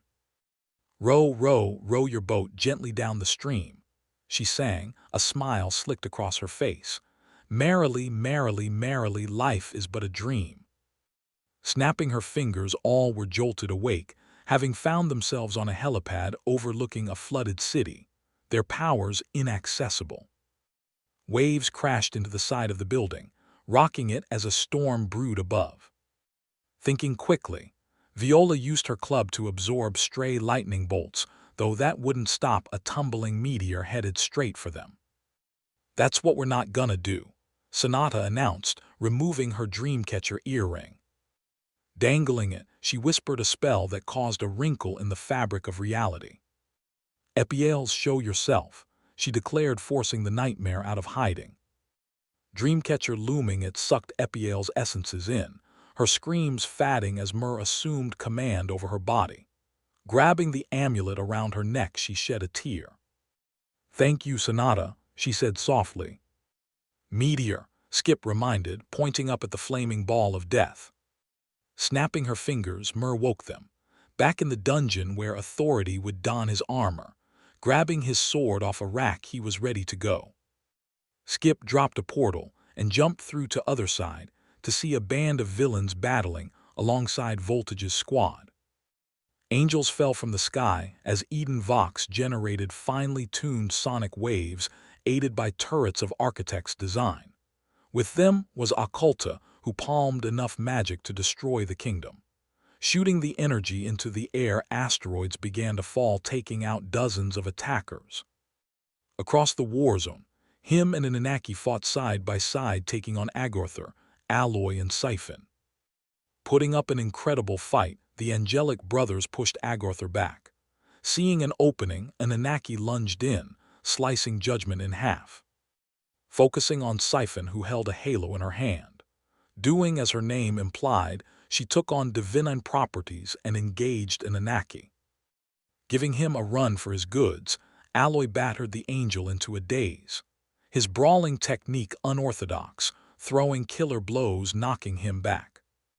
Cracking his neck, him charged in, grabbing Alloy, taking him into the sky only to drop him somewhere far off. Nearby, Zykar and Exak ripped through the enemy, tearing wings from flesh, slaughtering divinity's protectors. Broadsword flashing lightning as it slit lethal incisions, Zykar growled while Exak pummeled Tempest to a pulp. Across from them, Xenon spewed toxicity, falling a handful of the militia, his gaseous form spreading, seeping into the lungs of those that tried to flee. Looking down, eyes gaping, Skip saw Zeta's mangled form dead at his feet. Oof, he winced as Zephyr stepped forward. Arms extended lowercase t, he commanded the winds, creating a cyclone that halted the battle. Enough of this mindless violence, he demanded, his voice booming above whistling winds. In that instant, Diaspora showed himself, sliding an obsidian dagger across Zephyr's throat. The elemental gasped and then dissipated in thin air. Tossing the dagger into dirt, Diaspora extended a hand to call forth a separate weapon. A golden light would see to a serrated scythe forming in his grasp. More blood, he cried, eyeing Skip's team. 3 arrows at home. Sonata let them fly. Admiral Authority and Viola rushed in. Bolts exploding before they could hit Diaspora, the 2 warriors broke smoke, slashing with savage abandon. Sword and spear working in tandem, attempting to find placement, but the devil was elusive. Scythe twirling to throw their blades aside, Diaspora blew hellfire, forcing them to stumble. Parsec was quick to react, dashing in to nullify the fire before it could spread. Taking flight, Eno became a dragon, letting loose his own flame that scorched Diaspora where he stood. Swiping his hand, Diaspora commanded the flames, directing them at Zykar and Exak, who were burnt to a crisp. Opening his inventory, Skip unleashed a few sentry orbs that immediately blasted the Master of Evil with rapid fire. Laughter flooded ears as Diaspora dispatched of the drones. Levitating to the castle's zenith point, propped between the triplet suns, he withdrew their solar energy. Within minutes, the battlefield grew colder, with the devil's aura radiating deviously. At his sides, 2 spheres of devastation pulsed. To die is to live is to die. He proposed sending the spheres to claim the lives of all left standing. Acting without thinking, Odyssey tackled Skip, teleporting them both far away. Appearing in the meeting room of Delta 9, they collapsed in a heap, Skip in dismay of what had went down. "Please tell me that didn't just happen," he begged Odyssey. "We're still in a dream, right?" Unable to answer, Odyssey frowned deeply. Behind her, a screen turned on, showing Sun in virtual reality, channeling his flame to escape. A flash would disrupt electronics, as a matrix of suns came into existence. "No way," Skip awed, his hands shaking with excitement. "This is it," he thought, remembering his prophecy. "Come on, we still have a job to do." And so the 2 would board the Aegis and soar off to save Sun from his own undoing. However, the true hero of this story was already nearing his objective. Thrusting through the null, Goliath began to rust as he came upon a lone planet, unaffected by entropy. Here the true villain sat, watching events unfold. Epic, the master of time himself, walking through a garden, and there on his right was the director, reality's warper. The two of them were in discussion, Epic suggesting ideas for the director to actualize. And then Sun will perish at my hands, he plotted, not noticing Goliath charging up a hazardous amount of power. Without a word, the blast was released, taking out the villains in a grand display of destruction. Landing with a thump, Goliath began to malfunction. His programming reset as his voice box stated his own anagram. Goliath, Galactic Operative liable for intercepting advanced threats to home. And with that, the Megamech machine became an unsung hero, restoring balance and allowing events to play out uninfluenced by corruption. Back in sovereign space, Skip worked diligently to construct what he called an artificial solar contraption. Wrench bolting the last nut, he smiled like a mad scientist. Hoisting his creation above his head, he opened a hatch, his jetpack sputtering, propelling him into space where he activated the device. From its spout, triplet suns remade. Centered between the matrix of his own forces, Sun sensed the new energy and reverted back to his natural state. His life force dwindling, he drifted through space until Skip arrived to bring him back to the ship. "Don't die on me now, hothead," Skip pleaded, performing CPR. Eyes shooting open, Sun coughed up a lung. "Geez, can't a guy rest in peace?" he quipped, hopping to his feet. Skip shook his head, then looked off out a window. "What do we do?" he asked, his expression bitter. "We keep fighting," Sun responded, reaching out for Skip's hand. "We find a way to fix things and then we live on." "With the power of friendship, yeah, sure." Locking hands with Sun, they sealed their pact and set off to revise the story one step at a time. Life and death, two sides of a single coin flipping off the thumb of a tune at the edge of existence. Spitting what sounded like nonsense to Sun and Odyssey, Skip conceptualized an outlandish plan. "Automatus time chamber," he summarized, catching the coin and pocketing it. "If we overload it, theoretically speaking, it could function as a system reboot." "We can't restart the universe, Skip," Sun informed bluntly, raising an eyebrow. Taking a minute to think, Skip had a light bulb moment, one above him flickering on a dangle. "Then we make Diaspora bring everyone back." "Without Paraxis, Diaspora holds the upper hand," Sun admitted longingly. Smiling wide, Skip reached in his inventory and pulled out the sword. "You mean this all thing," he announced, flipping it and handing it to Sun upside down. "Even still, my darker side isn't one to make deals that do not favor his fortune." Before they could come to a conclusion, a biting chill crept up their spines. Shrieking Odyssey pounced as Wyvern Duskull and Zilkson burst into Delta 9's conference room. Vapor trailed off acid spit aimed at the heroes.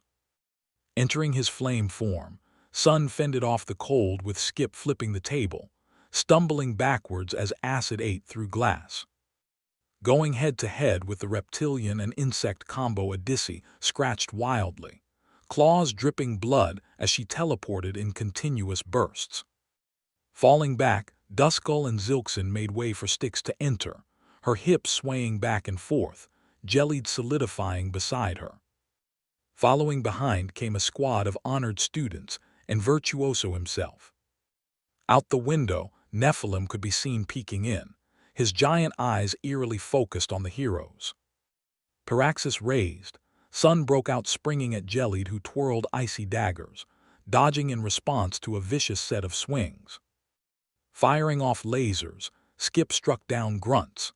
Skittishly dodging the ensuing blast, he threw down a black hole generator and watched it gulp down a handful of invaders. Teleporting around the room, Odyssey got rid of the 6 remaining soldiers. Looking to take on Virtuoso, she attacked, but was ensnared in one of his paralysis lattice. "Leave her alone," Skip shouted, his jetpack flaring to life, pushing him forward to bash the villain. As he went to free Odyssey, Styx snuck up on him, tapping his shoulder to exchange souls. Unable to resist, Skip's consciousness was suddenly situated in Styx's body. Confused and nauseous from the switch, he watched himself smirk snidely as he took out his last miniature black hole disk and tossed it near Sun. Activating immediately, a vortex sucked the god into oblivion, spitting him out who knows where. His essence reverting back to his own body, Skip dropped to his hands and knees. "What do you want with me?" he asked, voice full of defeat. "Isn't it obvious?" Duskull hissed. "This is where your story ends." Becoming phantoms, the villains fled, leaving Skip to attempt to unravel Odyssey from the paralysis lattice. But before he could get it, undone Nephilim closed his fist around Delta 9, crushing them both in a blazing grip. As for Sun, well, he was left struggling against a vacuum, no one coming to save him. And so the anonymous eye made their way to Other Side. Arriving at the gates, they were greeted by an Anunnaki who led them to the courtyard where Diaspora awaited them. "Then it is done," he snickered. "Very well, sovereign space is yours to rule, though it would be wise to beware of my power." "Of course, my lord." Virtuoso sniveled, looking back at Styx tugging on his sleeve. "Oh, and pardon, my lord, if it isn't too much to ask." "The Obsidian Circle," he sassed. "You believe I'd allow those conspirers to run rampant about my galaxy?" None spoke. Diaspora laughed. "Yes, that would be interesting, wouldn't it?" Clapping his hands, he released the souls of the Obsidian Circle and vanished in a plume of smoke. And like that anonymous eye, set their sights on separate planets.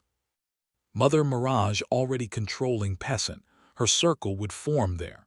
Such was the fate of Apex, where Neptune drowned all that inhabiting it. Claiming Terra, Styx and Gelid ruled over Frost. Any who landed on Terra were frozen immediately. This is evident in living ice sculptures littered about continents. In spite of Desan, Zilxen would take Oasis. His Hymenopteran swarm turned the planet out, defiling sacred grounds. Incipient would find itself under the thumb of Virtuoso, his honored students initiating martial law upon all who sought freedom. Reserved for Duskull, Earth would be overrun by mythical creatures, the serpent having ventured to the planet's core where he opened a magic doorway to the dreamscape. Occupying the center of the galaxy, Nephilim destroyed uninhabited planets, molding their minerals to create a floating throne for himself. As such, he sat there overlooking everything, his long sight scanning the galaxy, coming to linger on Diaspora, who peered back at him. A grimace struck the giant's face. Why should he fear the devil? Why should he split dividends with those beneath him? Why should there be peace? Eyes droopy, he yawned deeply, succumbing to a heavy slumber, a raspy snore reverberating in his throat. Flying past was Eden Vox's Genesis, on course to Oasis, where he would hold an auction. In his private quarters, Vox examined Borealis in stasis. His reflection bouncing off glass, he emitted a symphony of hums that set a noble ambience. Creation leads to suffering, suffering leads to prosperity, and prosperity leads to nothing. He waxed poetic, glancing over his shoulder when he heard a knock. "Vox," Desan announced from behind steel, "I'd like a word." A glare flashing across his lenses, mimicking eyes rolling.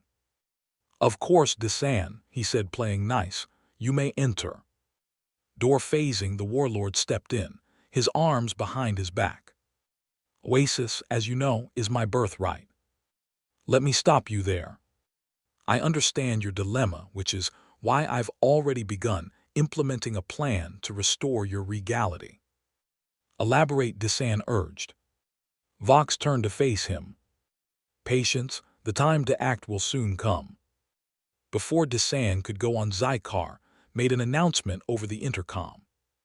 15 minutes to incipient prime nova. "Sooner than one may think," Vox assured, beaming them both to the deck. Starring out the viewport, Agarther spoke this mind. "This anonymous eye does not hold dominance over judgment." "Autonomy," Mother Mirage added, pinching Agarther's ear as she walked by. "Though we must know when to strike and when to play along, my beloved." Coming up behind Zykar, piloting, she rubbed his shoulders and continued. True power lies not in force but in restraint. But without force, then, how are we to govern our power? Zeta inquired, rolling her shoulders to crack them. We act accordingly, Vox punctuated, stepping to the helm. Zykar, dock us above that tower up ahead. Coming to a stop, the obsidian circle beamed into the facility. Taking point, they separated in a crowd of evil doers. Henchmen, demons, corrupted political figures, all in one place ready to place the highest bid on Borealis. Standing at a podium set up against a far wall, Eden Vox revealed the prized possession, a second beam placing her to his right. Beautiful, isn't she? He voiced, tapping the glass in order to awaken the goddess. Her eyes shooting open, she found herself unable to speak or move. She could only hear and see the atrocities at hand. I'll give up my soul, one demon shouted, holding up his card. One damned soul, Vox reiterated. Do we have two damned souls? I put up this enchanted war club, Virtuoso announced, holding up the club to slight applause. The planet Terra, Styx bid, fanning herself with her card. Astonished, Jellied began to protest only to fall dead at a glance. All went quite as his figure became shards of ice scattered across marble. Sold, Vox shouted, slamming a gavel, grinning madly. Out the corner of his eye, he caught Desan growing restless. And now I present the knight's second desire, Desan Avaric. Confusion falling over him, Desan's vision began to falter as he stumbled, catching himself on a chair. In his veins he felt a strange stinging as if something were snipping them from inside. Traitor, he bellowed out, chucking the chair aside. Off with his head, Vox ordered emotionless. Halberd dragging, Agartha crept up, hoisting his blade, ready to execute Desan when the warlord came to. Laser vision meeting axe head, bouncing off to blast a thug. Zeta, Zykar now. Jumping in, the two warriors sliced and diced, slitting calves and forearms, keeping Desan distracted. Darting in and out, Zeta proved to be lethal, her plasmatic daggers ripping through flesh, giving Zykar room to impale their target. Retching blood, Desan wouldn't even call upon Zarek as his faith had died moments earlier. Fall, Agartha growled, bringing his blade down with a vengeance. Crimson-painted floor tiles and axe alike, the warlord's head rolling until it stopped at Zillin's feet. Kicking it aside, Zilkson laughed maniacally, as did every other villain save for Styx, who made a swift exit with Borealis. Primitives, she noted, boarding her ship. Once situated, she released Borealis from stasis. Spilling out onto the cold, metallic floor, she gasped, her essence blinking in and out of existence. Pity from me to you, Styx uttered, her nose high. On your feet, you have much to atone for. I never took you for psychotic, Styx, Borealis grumbled, shooting daggers. And I never took you for weak, Styx shot back. Pulling out a knife, she leaned down, tugged the goddess' hair and placed the blade against her neck. I could kill you right here and now. You don't have the guts. Hand steady, edge sliding lightly, Styx would lower her knife at the sight of Dawn, who was just standing there watching. Don't stop on my behalf, she stated, floating over. Oh, mother, if only you loved me more, we wouldn't be in his predicament now, would we? I will not be belittled by my own seed, Borealis spat, getting to her feet. Staring one another down, mother and daughter hugged it out. Rolling her eyes, Styx took a seat. Well, isn't that lovely? She mouthed as the ship reached its destination. Terra. Landing on the only patch of land that wasn't covered in ice, winds howling, the trio approached a large gate marked by alchemical symbols. Running her hand along the engravings, Dawn's curiosity got the best of her. Clapping her hands twice, the gate opened up. Inside was Sun in his flame form, screaming in agony as a vortex continued to tear him apart. Poor eternal flame, Dawn teased. Having lost everything, look what they've done to you. That is enough, Dawn, Borealis commanded, reaching in to pull Sun out. What? I was going to help him, it was just a bit. Shivering from the cold, composure finding him, Sun eyed Styx with a feral look. Stepping to her, he conjured flames in both palms, ready to burn her alive. I believe she's the least of your worries, said a voice from behind.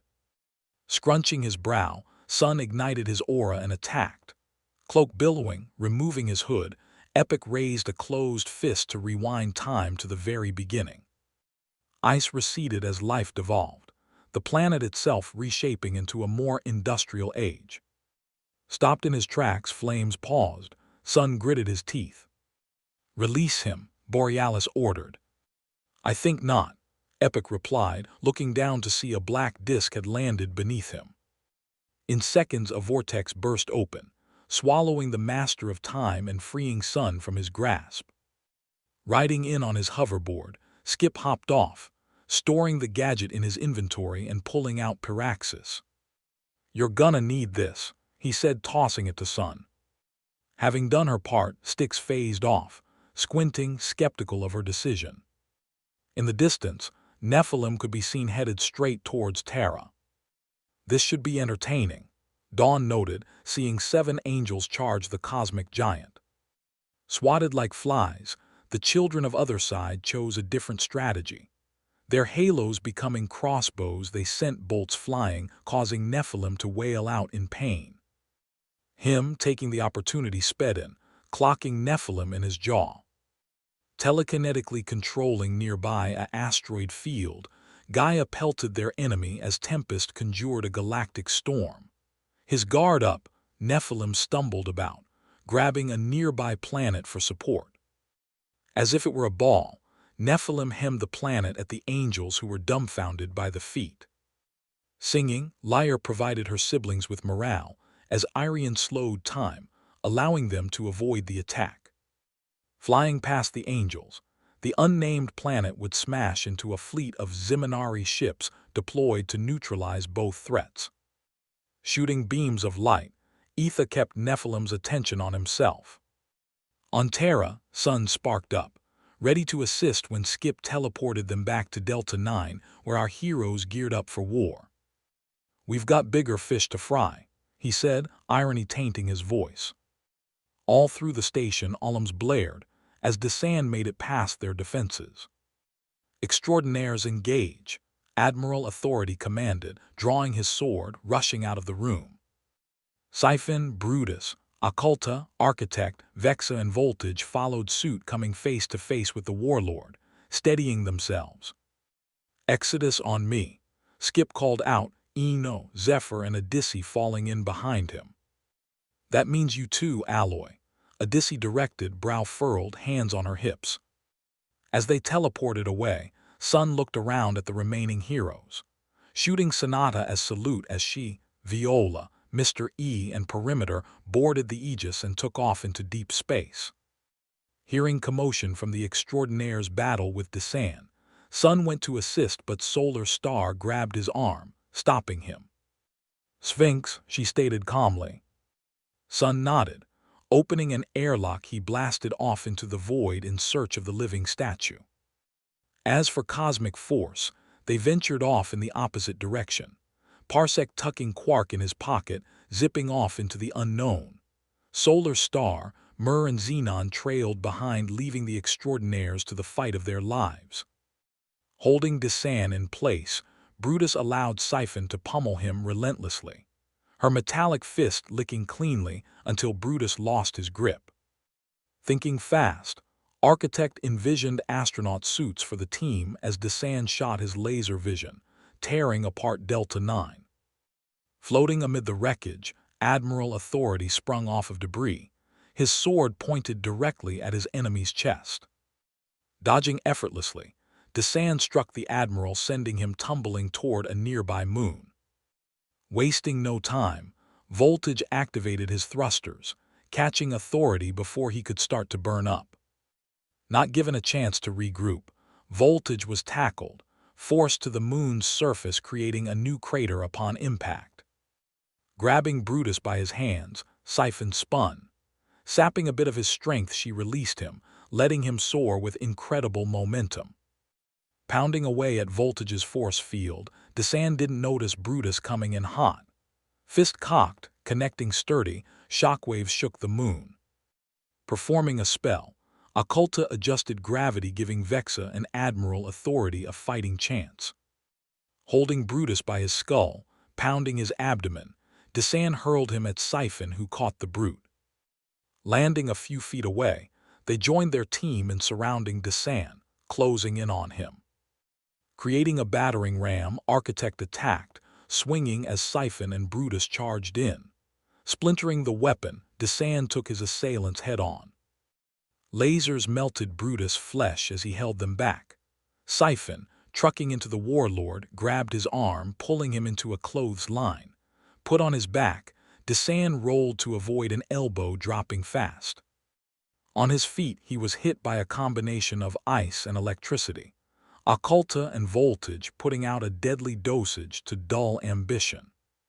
Body twitching, numbed from frostbite, he roared before being clobbered by shield thrown.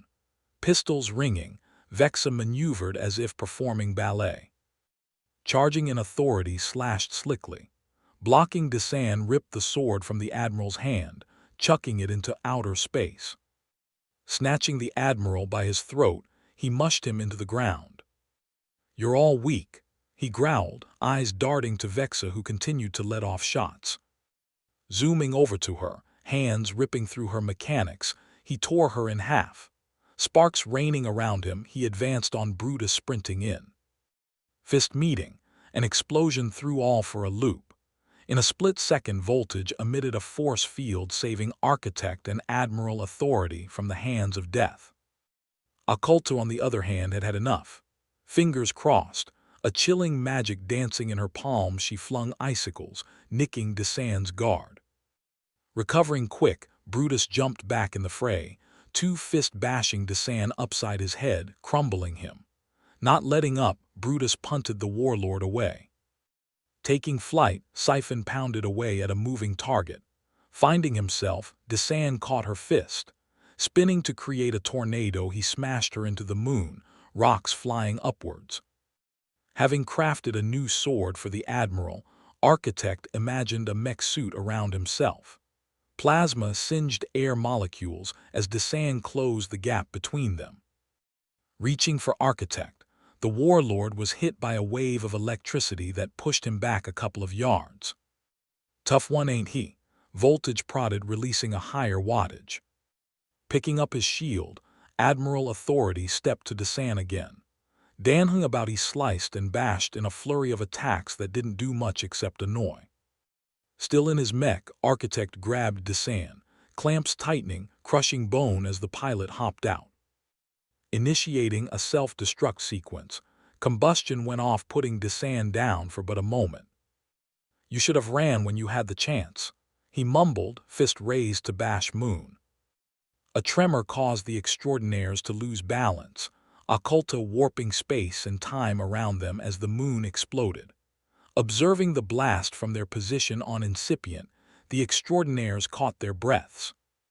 "That was too close," Brutus groaned, rubbing the back of his head. "I don't think it's over," Voltage reported, pointing up at Descend blitzing in. Drilling a hole through Brutus' chest, he lashed out, laser vision spritzing off Authority's shield. One heavy hitter down, our heroes regrouped around Occulta mid-incantation. "Nowhere," she cried, magic flaring at her fingertips and around Descend, who vanished instantly. His chest regenerating, Brutus frowned. "You couldn't have done that from the jump." "Didn't you say you could handle him?" she smirked. Sheathing his sword and strapping his shield to his back, Admiral Authority took a knee for Vexa. Peace signs aloft, the extraordinaires bid her farewell. Not too far from them, on an isolated world, cosmic force did battle against the obsidian circle. Daggers twirling as Zeta sliced through gases, attempting to pin down Xenon, who phased through each strike. Dashing about, Parsec disarmed her, promptly pinning her to a wall. Hopping out of his pocket, Quark shot her with his shrink ray, then took aim at Zykar coming up from behind. Across the battlefield, Eden Vox let off electrical currents that meshed with rays of light. Twisting on her toes, Solar Star fell back, making way for Myrrh to flood Vox's mind with beta waves. Growing drowsy, he fell asleep on his feet. All that was left standing was Mother Mirage, who surrendered without a fight. Another victory claimed. However, defeat would come for the angelic militia, with Nephilim crushing him in his grip, his brood unconspicuous, floating around them. Straining, him passed out, his incredible strength meeting its match with the cosmic giant squeezing tighter. Growing bored with the angels, Nephilim released him, his sights locking on a nearby planet where Agartha hiked up a mountain top. Hand coiled around his halberd, Judgment's herald shrieked a war cry that made Nephilim stagger. Propelled upwards, he embedded blade into pupil, Nephilim snarling a bellow that echoed about the mountains. Ripping Agartha off his face, Nephilim threw him across the galaxy, where Exodus made quick work of Wyvern Duskull on Earth. Waving a scepter, the Wyvern blasted Alloy, who took the beam on his chest. Shifting into a serpentine dragon, Eno wrapped himself around Duskull, tightening his coil until his enemy dropped his weapon. Jaw unhinging to chomp Eno's hide, Odyssey teleported in with a kick to the neck. This would barely budge Duskull, though Zephyr would hold it down. Drawing oxygen from his lungs, he forced Duskull to release Eno. "Do it, Skip," Odyssey shouted, grabbing Eno and teleporting away. Between his fingers, Skip held two miniature black hole generators that read "Timeout," written in Sharpie. Throwing one on both sides of Duskull, they activated, one sucking him in as the other spat him out, continuously. "Too easy," Skip said, dusting off his hands when he saw Agartha crash land. Skidding across concrete, he crashed into a stopped train. Getting to his feet, he jumped off, back towards from which he came. That could have been bad. Skip puffed, dropping another disc for the team to hop in, leaving Duskull stuck in a loop. Rockets blared as Viola piloted the Aegis across star systems. Trajectory set for Automatus, where Goliath went up against Crystal, her elemental blade colliding with plasma in quick flashes. Landing on a low platform, the heroes took point. Notching an arrow, Sonata slowed her breathing and focused. Releasing the string, a barb flew, catching Crystal by surprise, detonation rocking her. Stepping lightly, Viola vaulted off her spear, distracting Goliath, who let off multiple shots. Mr. E, seeing an opening, used a super magnet that striped metallic plating, exposing hardware. Reaching in a pouch, he pulled out a tactile EMP, to which he threw. Attaching itself to Goliath, a charge surged through the Megamech machine, causing him to shut down. Adjusting her stance, Crystal attempted to strike when Perimeter put her in a force field that compressed from kinetic energy. "We have to find the control center," Viola urged. "Let's get this bad boy moving." Making their way towards the control center, they'd come to find Skip already interacting with the computer. "Ladies, gentlemen, and Mr. E, it's time to rock and roll." Engine sputtered as Automatus fell into warp drive. Skip smiling madly as he manned the helm towards Oasis, where Sun took on Sphinx in a dazzling display of aerodynamics. Dodging a meteor shower, Sun held Paraxis with conviction. Swinging precisely, he chopped through gold, severing Sphinx's top and bottom halves. Descending slowly, he touched down in a smoldering sand dune, looking towards the horizon to see Automatus coming to a stop just shy of the atmosphere. In a flash, the extraordinaires appeared beside him, with Occulta collapsing from the strain of traveling so far in such a short amount of time. Caught in a tractor beam, the heroes were disassembled to be reassembled aboard Automatus. Hunched over Goliath, Skip got to work reprogramming him. With Mr. E's help, they installed a failsafe that would short-circuit the mech should he be hacked again. As all were settling in, a monitor turned on, displaying Dean Discipline. A smile slicked across his face. "Quite the exhibition," he addressed, picking up his camera, flipping it to show the director standing hands behind his back. "Now for our feature presentation." "That was my line," the director exclaimed, breaking character, mushing the camera. "Oh, brother," Skip grumbled, tapping his wrist piece, activating Automatus cloaking field. Reality would then warp around them, rendering Sun corrupted, laughing maniacally. His aura ignited as he turned to face the heroes. Son," Skip said nervously. "Buddy all pal, what's going on?" Without answering, Sun attacked, slicing Brutus in half, his right and his left dropping to a thud. "Oh shit," Mr. E mumbled, dodging a torrent of flames. "Move," Sonata yelled over intense crackling. Admiral Authority didn't waver, his shield protecting him from annihilation as Siphon absorbed the fire. Halves inching towards each other, Brutus began to regenerate slowly. Weaving sigils, Occulta blasted Sun with dark magic that immobilized him if only for a second. Charging in Authority slashed, his blade passing through Sun's flame form, but he didn't let up. Metals connected, enchanted tungsten proving formidable against divine, sharp cuts, letting off a sound that could rupture a normal man's eardrums. Taking aim, Sonata released an arrow to which Sun caught out of the sky, but upon grabbing it, he was frozen in a block of ice. Given a second to gather Themalevs, our heroes watched as the ice began to melt quickly. Stepping up, Zephyr took command of the winds, enveloping Sun in a localized vortex that made it hard for the god to fight back. Hard, but not impossible. Using his sustained implosion technique, he quelled the winds, shooting towards Zephyr just to be knocked aside by Brutus. "I don't want to do this," he admitted, looming over Sun, cracking his knuckles. Without a word, Sun performed a bicycle kick, catching Brutus in his jaw, lifting the behemoth off his feet. Voltage and Parsec advanced next, though they learned fast that Sun wasn't playing around.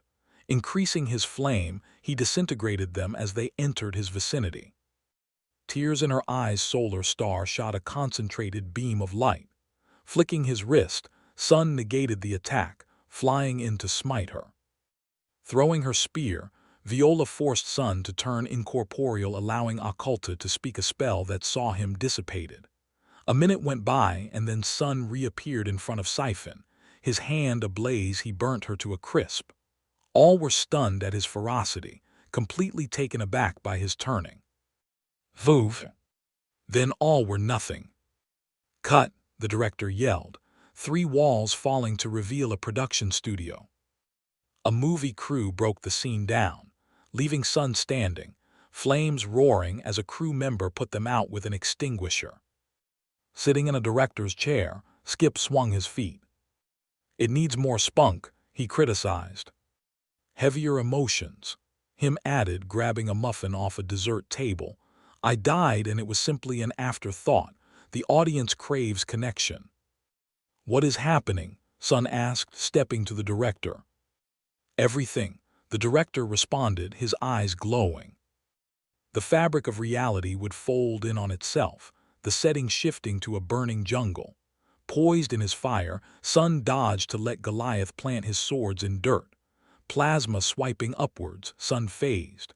Drawing Paraxis, he slashed, pushing the mech back. "Stand down, hothead," said Skip's voice from Goliath's voice box. Perched on a branch, Sonata sent sonic-emitting arrows that disrupted Sun's focus. War Club charged to the maximum, Viola struck. Swiping through fire, electricity jolted Sun out of his flame form. Emptying a missile silo, Skip bombed the area back to the Stone Age. When dust settled, Sun was still on his feet. "And scene," the director whispered, wiping a tear from his eye. Looking around frantically, Sun's fist lit up as he took flight. Reacting at once, the director snapped his fingers, wrinkling reality once more to throw Sun into a quieter scene. Sitting on his knees in an empty dojo, he dunked a teabag when shady people came bursting from shadows. Dozens of them armed and dangerous, creeping on an unsuspecting eternal flame who lived up to his name. Releasing an inferno, He scorched the dojo, leaving no trace of infiltration. "Shibui," he expressed, taking a sip of chai. "That's a wrap," the director proclaimed, clapping up a storm. Spitting out his tea, Sun jumped up, conjuring a circle of flame around the director. Faltering from the heat, he would grow weak, blacking out on the floor. Around them, the studio would begin to fade out of existence, Automatus taking center stage with our heroes wondering how the director got there. "Put a collar on him," Sun ordered, turning away to look out a window. A mechanical city thrived, automatons going about their daily procedures, triplet suns shimmering through the planet's cloaking grid. All was just, if only momentarily, for Epic still posed a threat, and the battle between good and evil was ongoing, an eternal conflict that pushed its combatants to their limits, simultaneously showing them what they were made of. Gospel signing off.